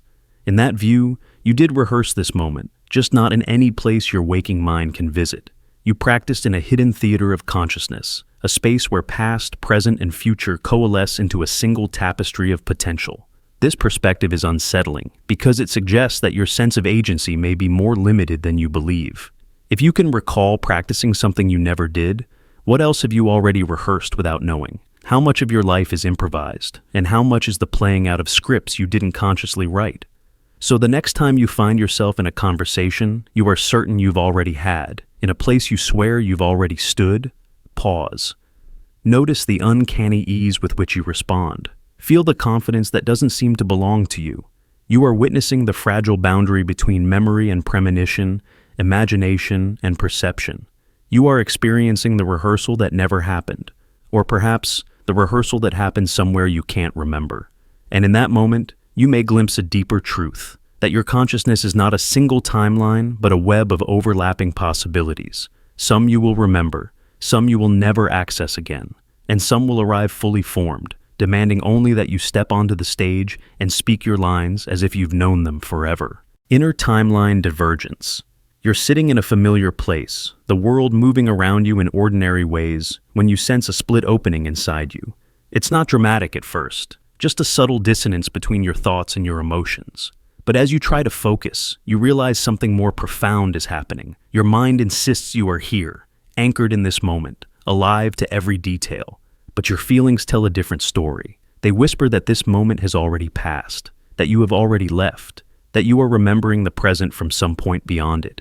This is inner timeline divergence, a fracture in your internal sense of time so complete it feels like you are standing in two eras at once. Unlike déjà vu, which offers the fleeting illusion of repetition, inner timeline divergence sustains a contradiction.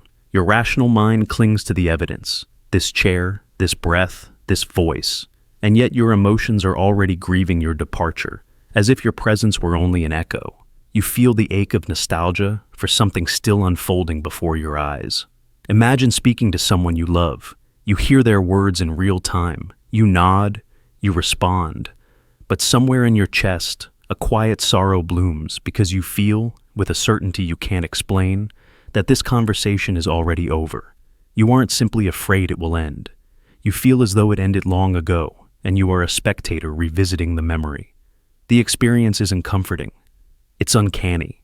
You are split across temporal lines, and neither side fully trusts the other. Neuroscientists suspect this fracture arises from how the brain processes the sequence of experience. Normally, sensory input and emotional appraisal are tightly synchronized, giving you the illusion of a continuous now. But sometimes, under stress or introspection, those systems drift apart. One part of you continues to register events as they happen. Another part experiences them as an artifact, a record of something concluded.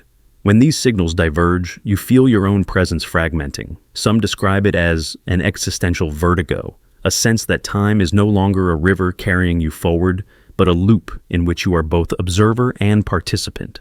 You can see your own life unfolding, but you can also feel it as something already consigned to the past. You might look around the room, trying to ground yourself, but the objects seem strangely inert, like props on a stage after the final curtain. You touch your hand to your heart and feel it beating, but your emotions insist the story is finished. Others compare it to watching a recording of a day you haven't yet lived. Everything looks familiar, but the familiarity feels retrospective, a backward glance from a version of you that has already moved on. The mind keeps whispering, "This is happening," while the heart keeps answering, "No, it already happened." The psychological consequences can be unsettling. When your internal timelines no longer align, you begin to question which one is real. Is your logical awareness more trustworthy simply because it seems factual? Or does your emotional knowledge carry some hidden truth about how time actually works? This is why inner timeline divergence can feel like an existential test, a riddle about what it means to exist in a single moment. Consider how this divergence shapes memory. Later, When you recall the experience, you won't be sure whether you were present or already gone. The recollection will shimmer between immediacy and distance. You will remember the feeling of holding your own life in your hands while also mourning it as something irretrievably lost. Some philosophers suggest these experiences reveal a deeper dimension of consciousness, that the self is not a simple, linear observer, but a layered process spanning past, present, and imagined futures. When the layers are synchronized, you feel stable. When they slip out of alignment, you glimpse the complexity that usually stays hidden. Inner timeline. Divergence can be triggered by grief, by nostalgia, by sudden joy. Anything that disrupts your ordinary sense of time's direction can pull apart the seams of perception. And when it happens, it can feel as though your awareness has multiplied into separate witnesses, one watching life arrive, the other watching it recede. Perhaps the most haunting part is that you remain fully conscious throughout. You are not dreaming or hallucinating. You are simply aware of a fracture most people never notice. You realize that your identity depends on the illusion that thought and emotion agree on when you are. When that illusion fails, you see yourself from two vantage points, both utterly convinced they are real.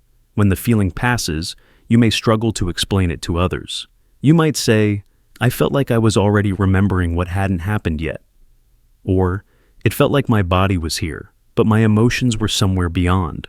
Most people will nod politely but never grasp the enormity of what you experienced, the quiet horror of watching your own timeline split.